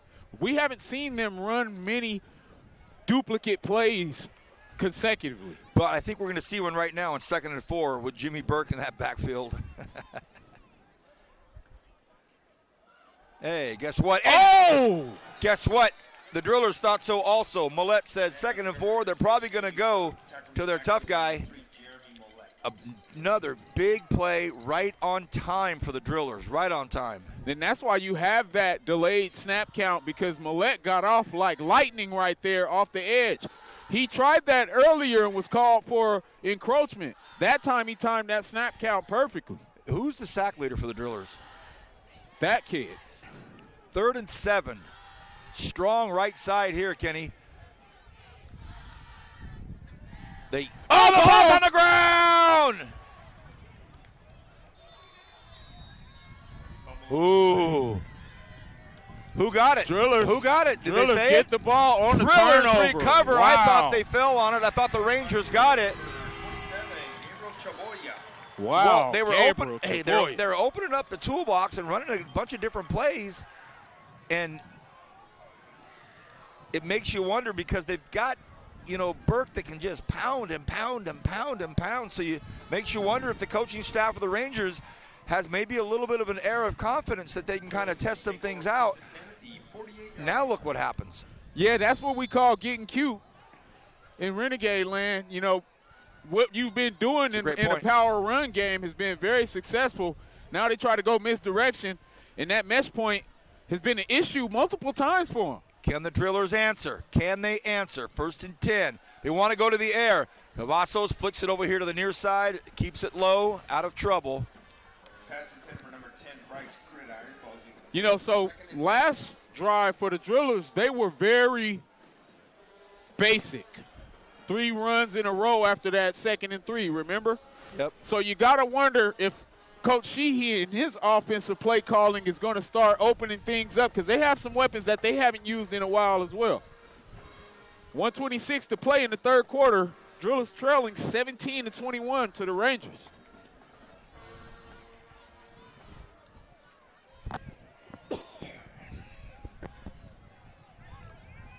Cavazos in the shotgun. Throws it over to the near side, and slippery mud. Not bad. Pretty good play there. How about it? And this crowd loves it because Bryce Gridiron did a lot after the catch, and he was behind the line of scrimmage and slipped. And if you slip and fall, if your knee touches in high school, the play's over. Yeah, I mean, we talked about how slushy the field is outside the numbers. I mean, my feet were soaked previous to pregame, and it's hard to keep your footing. Great job by Gridiron. Oh, here's a big third down here. Ball's right below us. 46-yard line of Redwood, 3rd and 4, and the Drillers need to get this first down. Big time. Cavazos takes the shot. Across the middle, first down. Nice play. So his forward progress already has him at the 40, and I think the Rangers think it's a 4th down, but it is not. He caught it at the 41-yard line. Great route. He went right to the point that he had to have the first down, Kenny. We call that stick route. It's nothing fancy, because you're attacking the zone, and you're finding a hole in the zone, and you just sit and stick right there in the middle. Great job by Cavazos getting it out. You're right. Great point. And that will end the third quarter. So after 38 points scored in the first half, 0 scored in the third quarter. And now it shapes up for a 4th quarter for the ages. Can't wait. See you in a minute here at BHS.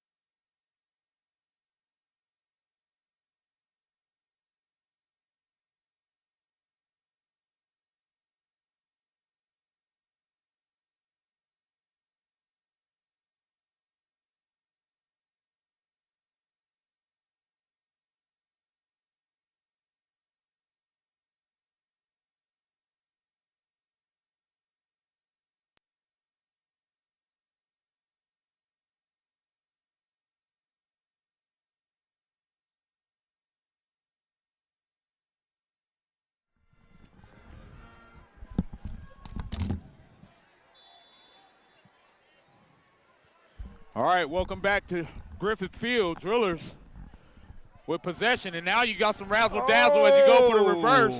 And that's a great play in the backfield. And he has so much mud on his back, I can't get the number, but great job by the defender. That's Cisse again with the tackle. Look, you know you're a captain if you have an Old Testament name. Oh, yeah. I mean, we've heard Zephaniah. Look, we've heard Jacob. We've heard Moses. Right. We've heard David. Isaiah. But Zephaniah. Man, he wears number 0. That young man's making statements. Fourth quarter action as Kenny just brought us back into the fourth.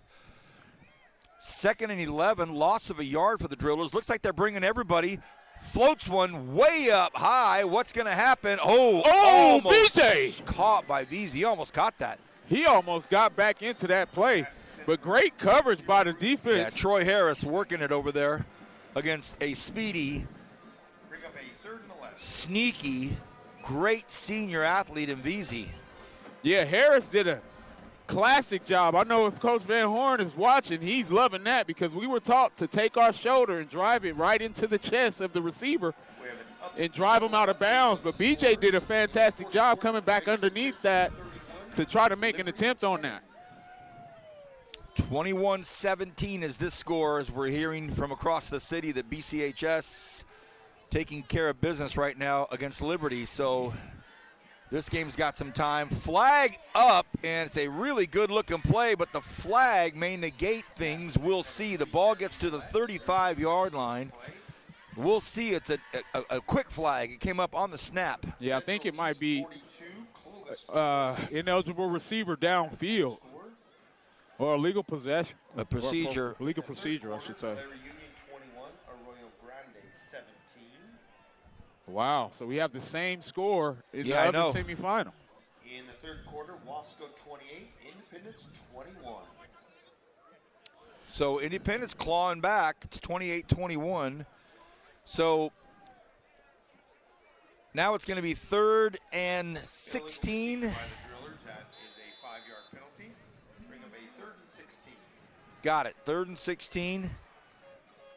Let's see what the Rangers do on defense. Got to think screen and draw here if you're the Drillers. Cavazos again goes deep down the sidelines. And a lot of traffic, a lot of noise, but no flags. And the Drillers, after recovering the fumble, are going to have to boot it. Hey, how about these defenses in the second half? We talked about the offenses coming into this game. Like all the time, the offenses get all the credit, right? But these defenses have stabilized for both units. 10:49 left to play in this contest. Hopkins will try to pin him. All right, so Captain Jack back there, who knows what's going to happen. It's always something exciting. Perfect snap. This one's going to go up.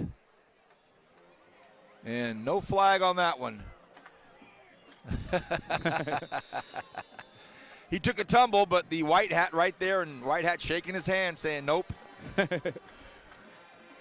Nice acting job by young Hopkins there. But, hey, we've had a Redwood offense that's pretty much gotten what they've want early in the contest. Not so much in the second half. Got to wonder what the approach is going to be from a play calling perspective based on them having issues last drive.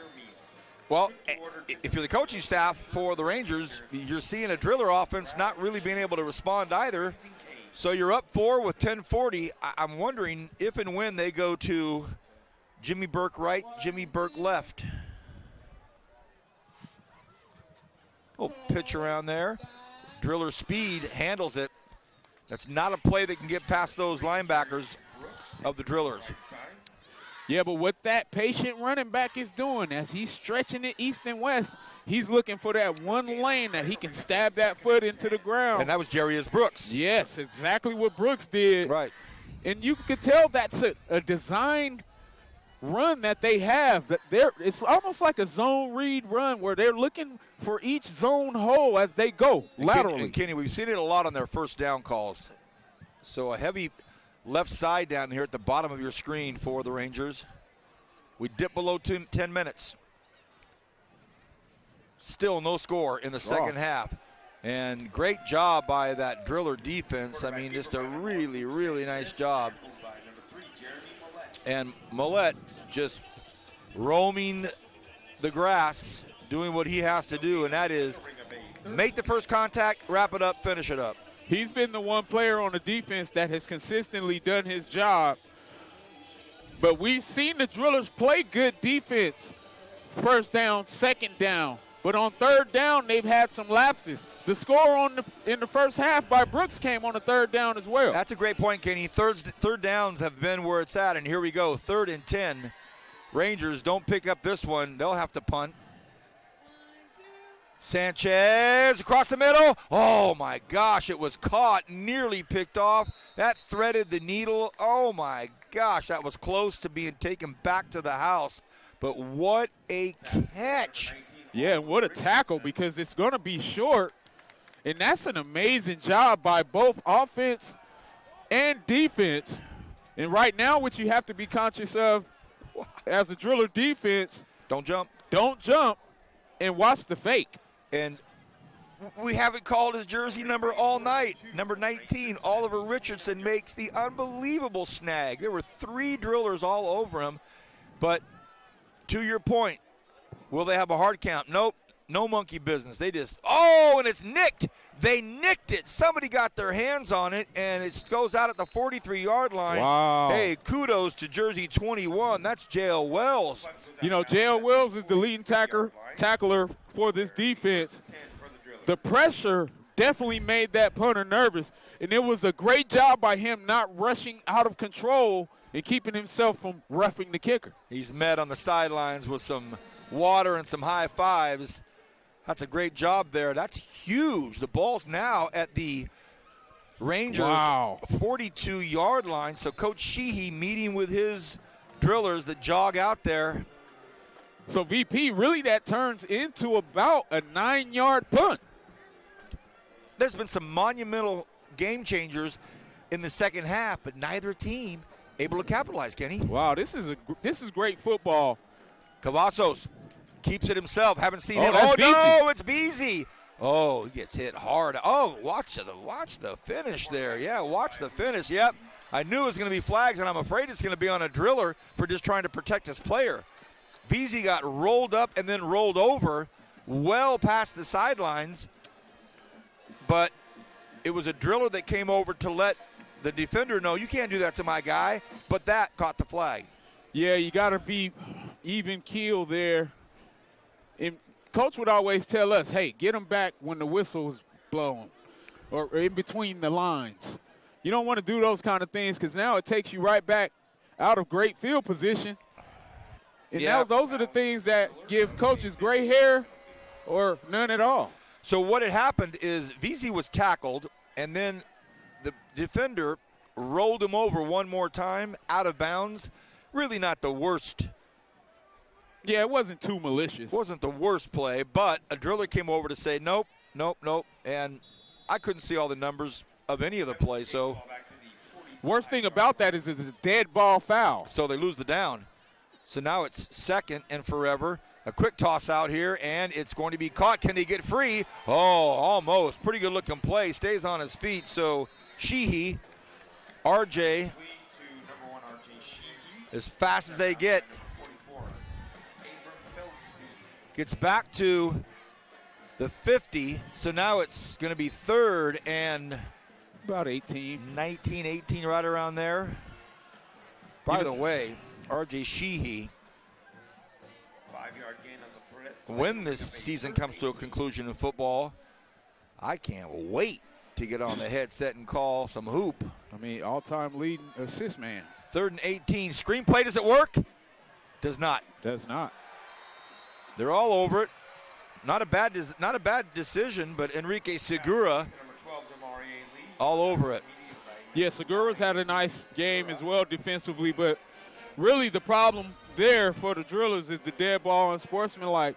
Those are the kind of things you can't have when you're trailing against a good football team. This is an amazing football team in Redwood, and you stub your toe in that moment. Another critical play with 7 minutes and counting.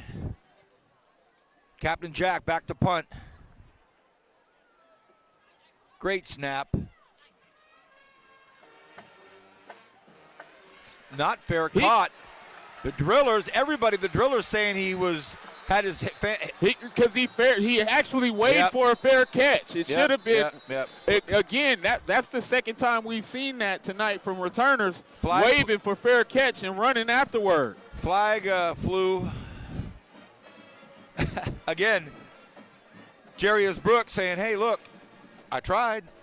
Great communication by the officials because you have the back judge who was there right on top of it and didn't make the call. You love to see them coming together and making the decision to throw the flag just to make sure that things are done correctly. And technically they call it, Kenny, thank you. Technically they identify it as a delay of game. So really that's a real drag for Coach Allen and his staff. The good thing for Redwood, it was within the context of the play.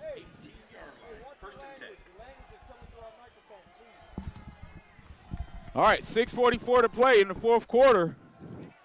Redwood will have it 1st and 10. Sanchez, drillers are going to have to stay home, and they do, but they still have to meet Jimmy Burke. Carried by number 6, Jimmy Burke. Tackled by number 21, J.O. Wells. Wells on the tackle. Kenny, explosive 38-point half. Unbelievable plays, unbelievable talent displayed, and then the adjustments get made. But you add adjustments plus snafus, and it's a scoreless second half, 21-17. We're going to dip below the 6-minute mark here. And now you see Luke Sanchez behind the center. No chance of fumble, and they give it to Burke. And Burke makes a couple of moves, and, boy, that's a Jimmy Burke move right there, isn't it? Number 6, Jimmy Burke. Yeah, and what the Redwood offense does, they run these counters and delays to get that defensive line rushing up the field, and Burke is going right underneath it, doing a great job having patience and vision. 5:40. The clock's starting to race right now if you're a Driller fan. Will this be the end of the season, or can they come up with some defensive magic here after another first down run by Burke? All right, shotgun pro set. Don't see him going to the air. It's going to be the legs of Sanchez. Uh-oh. This might break it wide open. A great stall move. Oh. Goodness gracious. Luke Sanchez. Flag way back at the 32-yard line. There was a flag. So the disheartened Luke Sanchez, after a great stop and go down the sidelines to score, and it's coming back, and possibly it was the hold that broke him free. Yeah, but they've done a great job getting to the edge, and this offensive line has put in work. Luckily for the Drillers, they get the flag, because that was a game breaker. That absolutely was. So instead of against Redwood, 10-yard penalty from the spot of the foul. A 67-yard touchdown run. And you hear the clap from the Driller faithful. You got to wonder if that's a bit of sarcasm, but I think the officials have done a pretty good job tonight. They've done a great job. So now it's 1st and 20. It's 1st and 20, but the interesting thing is Redwood has the lead and the ball. So you got to think that they're going to continue to try to grind it out. Stay between the sidelines here. Man, again, look at all those backs back there with them. Oh, communication problem, I think. I don't know. That's weird. Any receivers over there? No receivers over there. And you got to wonder if he's outside of the tackles. Probably not. And that's exactly the gripe that you hear from this side, is that he wasn't outside of the tackles, but you don't get that call. Oof, that would have put him way back. So yeah, the Rangers dodged the blow. 2nd and 20. And that's interesting that you and I were just talking about why don't you just keep the ball on the ground, and it looked like a missed handoff, so he drops back and out of instinct was going to throw it. That was not a good play. 5 minutes, 3 seconds to go here in this fourth quarter. 2nd and 20. Sanchez only has Burke on his hip now. Sanchez rolls, throws back. Oh, dangerous play. Goodness, he threw it in traffic where a driller could have picked and taken that back, Kenny. Whoa. Yeah, I mean, and we've talked about them trying to use that misdirection, hoping that fast flow defense is going to be off guard, but Davis Olsen does a great job staying in his responsible area and making the tackle. So now 4.5 to go here in the fourth quarter. And it's safe to say the game, because of the weird point difference, 21-17, it's a 4-point differential. I don't know how it would end in anything but the next 4 minutes and 16 seconds. 3rd and 21, biggest third down of the game for both teams. Nobody jumps, flag flies, so it's going to have to be a false start. Yeah, you got movement by the receivers out here. Oh, my gosh, that's the second time now that Cash Lovenberg has jumped. And what that does, VP, is it also stops the clock. Yeah, of course. It's just an absolute double whammy bummer. Now they start it up again. So the clock begins again. Under 4. Now you're looking at Sanchez taking as long as he can to call these, to snap it. He looked back at the scoreboard to see the time so he can count his seconds. Big play, 3rd and 26. He drops back, looks left, then right, rolls out, flag on the play, and he's just going to be sacked out of bounds. Well, they may decline it. Quarterback keeper by number 1, Luke Sanchez. And turn it into a 4th and 26. So that's what they're going to do. 4 straight penalties on the Rangers at a really bad time, because now their punter is going to be in the end zone. And you're punting to a dangerous R.J. Sheehy, who already has a punt return for a touchdown this season. And this is prime time. Back to punt is Brody Priesendorf. And as you said, Sheehy, Priesendorf. Oh, another block. Another block. Another block in the get away. Everybody's saying get away. Sheehy picks it up. Oh, and he takes it to the 24-yard line. So second time in a row, J.L. Wells has put his hand on a football on a punt. J.L. Wells is a player who never gives up, and that's his second block punt. This kid is finding a way to will his team into a position to go ahead. Wow. 3:26 to play, VP. We got an instant classic. It's already an instant classic. No team has scored in the second half. And now with 4 straight penalties and a blocked punt, the Rangers have to be thinking, what is happening here? We had the football game in our hands, and now all of a sudden the Drillers have to make very, very good decisions. 3:26 to go here. Can Bakersfield High School get into the championship game? And they go right up the middle to Damari Lee. But, boy, that has been tough sledding all night long, Kenny. Yeah, I mean, you see the impact that Lomax not being in the game has on this running game. As Lee has had some successful carries, but they haven't been very consistent. Time is of the essence, so they only pick up a yard there. This is big-time moments in a big-time game right here. BHS trails by 4, under 3 to go, 2nd and 9. And now you've got Cavazos behind center with 1 back behind him, and that's Lee again. Can they open up something? They give it to the trap. It's inside, and what a beautiful play. Can he get free? And it's Sheehy with a big run, and they pick up the first down. And listen to the Driller faithful. Hey, Kenny, they've kept that in the playbook all night. They kept it quiet all night. Yeah, that inside trap play is one of those things that you don't see a lot from the Drillers because we don't run a lot of H-back stuff. But great job with the offense opening up that playbook. We said that they were going to have to figure out how to open it up. And that seam was about a foot wide. That was it. Sheehy got through there. That's what great guards can do in basketball, yeah, right? he's skinny enough to get through there, too. VZ to the top left. Millette, the bottom right of your screen. The lone back behind Cavazos is Lee. 1st and 10. They give it to Lee. Lee tries to kick out. No, he takes a big hit.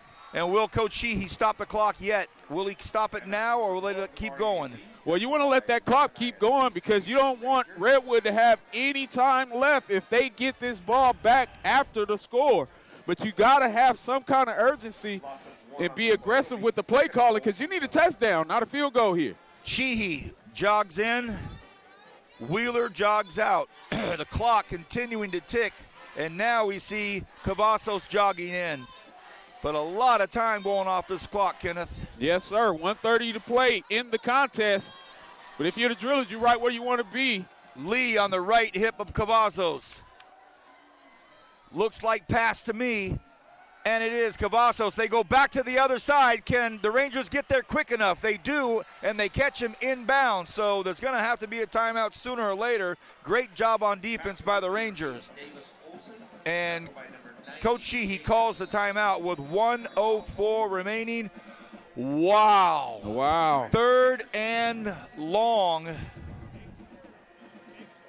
Yeah, I mean, but right now, you're not worried about the long because it's 4-down territory. So really what you want to do is get your 2 best package plays that you have for this opportunity right here.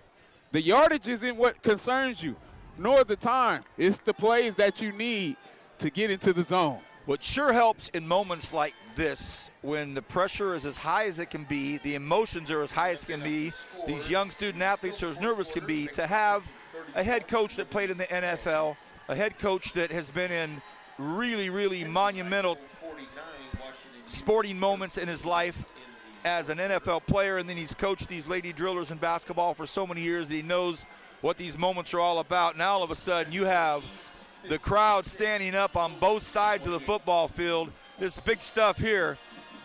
All right, VP. Shotgun double set for Cavazos. Cavazos on a 3rd and goal from the 13. Takes a look, wants to toss, has some time actually. He's in trouble now. Cavazos breaks free, look for blocking, and he goes down. No gain on the play. So coverage for the Rangers was good enough to where now Coach Sheehy calls another timeout. But this is it, 4th and goal. They've got to get into the end zone. There is no first down. Yeah, but you like what Cavazos did. He didn't panic. He got what he can get, trying to get up the field, knowing that you have one more down to fight. And this is it. The season comes down to this play. It's 4th and goal from the 12. Wow. I mean, I tell people all the time that I'm one of the luckiest people in the world being able to do what we get to do for a living, being here to support these student athletes in the prime of their lives. But I feel like I'm lucky because I just get to be here and watch it. I'll take that as your 4th quarter Thanksgiving statement. Julian's probably echoing that. So am I. Thankful to be with you guys. Thankful to be in this opportunity to call this play right now. 51 seconds on the clock, but that's a moot point right now. It's 4th and goal from the 12. This is the season right here for the drillers. They have to score right now. Cavazos looks. Cavazos has time. He's got to let it fly. He throws. It's up, and it's broken up.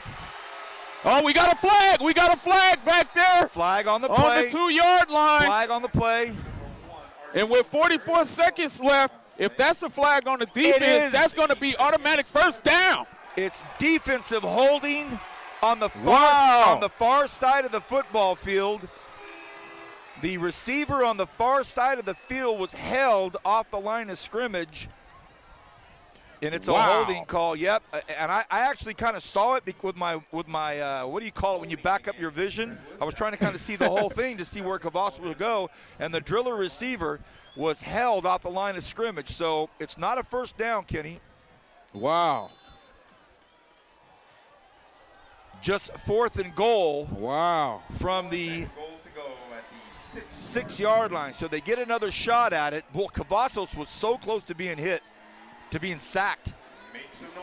So somehow we rev it up again, Kenny. All right. So Cavazos comes out. Lee's back there to block for him. Watch Jeremy Willett, jersey number 3. And now a timeout is going to be taken, I believe, by the Rangers.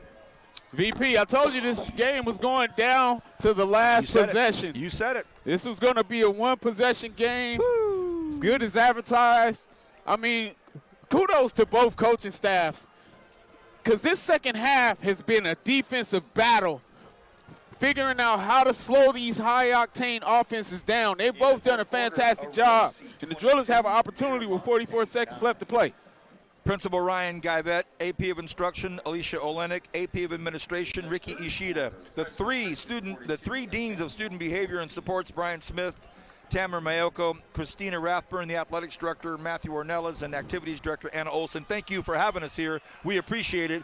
And now the season comes down to this. Will the Drillers play in the final, or will it be the Rangers? 4th and goal from the 6. Everybody in the entire Griffith Field Stadium, everybody is on their feet. Cavazos, he's got protection, flings it, and does he get in? Does he get in? Does he get in? Touchdown! BJ Veazey, touchdown! Veazey, touchdown! Drillers, what a play! And it was Veazey who caught it, and then he had to muscle his way into the end zone. He gets past the pylon. Drillers up, but 38 seconds remain. Game not over. Wow, talk about having the guts to go to your guy. BJ Veazey with the low catch. He runs the squirrel route, as we call it. You're faking in and you're coming back out. Touchdown, Drillers. Wow. So they're going to go for one, obviously, to keep it at the 3-point differential. Unbelievable. So here's Captain Jack with an incredibly important PAT. The snap, the hold, the kick, it's up, it's through, and it's a 24-21 game. 8 seconds left in the game. BHS 24, Redwood 21. Wow. Wow. Talk about character out of a football team against all odds. But the game isn't over. 38 seconds left to play in this fourth quarter. You got to be ready to come out and defend. And also make sure you're not giving up a lot of yardage on this kickoff. And if you're someone of the stature of head coach Curtis Allen and his staff and all they've done, I mean, you have to at least be thinking of a reverse. Update on the semifinals. Something like that. The receiving team 24, Tulare Union 21. couldn't run something fancy here. Or will they just kind of take what they can give them and get to the middle of the field with it? Let's see.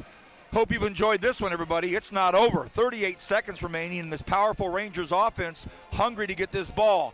And Captain Jack boots it as far as it can. Oh, how about this? Back to the 5-yard line. So the Rangers looking for a good run back. Let's see what happens. He gets wrapped up, and he's going to be brought down at about the 10-yard line.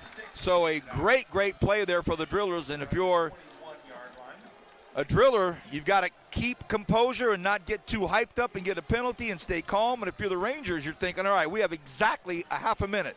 Exactly a half a minute. Yeah, I mean, you have to be composed as a defensive secondary player, because what you don't want to do is have penalties that stop the clock and give first downs. So you want to keep everything in front of you, deep as the deepest, but playing very focused to not grab and panic. Okay, 1st and 10. 30 seconds left. Sanchez in the shotgun. Jimmy Burke to his left. Sanchez has time, lets one fly, lets it fly deep, and it's almost picked off, and then almost caught after the deflection and ran into the end zone. That was a pinball play that bounced off 2 Drillers and almost landed in the hands of the Rangers. So I think all the Driller fans here that were elated and over the moon a couple of minutes ago now are realizing, whoa, this thing's not over. I mean, we've been part of some crazy contests since my career started on your hip as a broadcast journalist. Last week, we had North High School, Julian and I and Rich Cornford. That was one of the craziest comebacks of all time. The only point scored so far was in less than a minute in the fourth quarter. And now, Sanchez again drops back, takes a look. He's staying to his right side, throws it out here incomplete in the mud. That's a tough, tall task for Jarius Brooks as he tries to catch one on his knees as he loses his footing. 17 seconds remain, 24-21. I mean, this has to be one of the greatest semifinal matchups we've ever seen.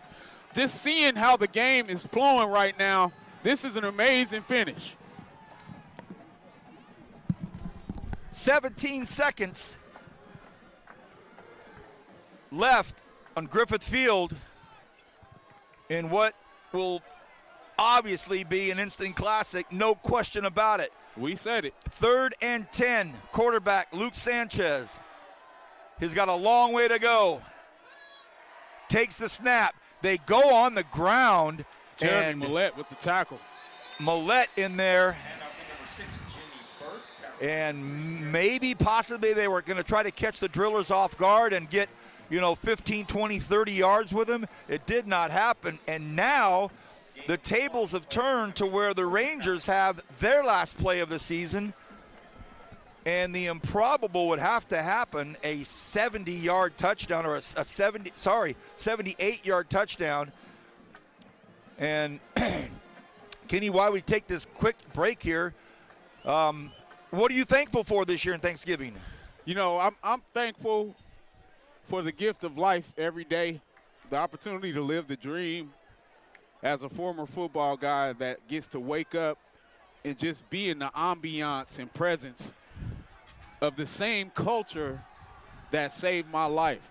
Athletics does a lot more than we think it does for kids like us that come from certain environments. And I'm just grateful to be part of this process and in this environment. Well, here it is, 4th down. Let's make some noise for your Driller defense. 4th down, 9 seconds to play. Drillers with a 3-point lead. Luke Sanchez stands in the shotgun, is going to have to come up with something special. Sanchez wants to let it fly, wants to let it go. He does. It's incomplete. And with one, that's it. Clock's over. Drillers win.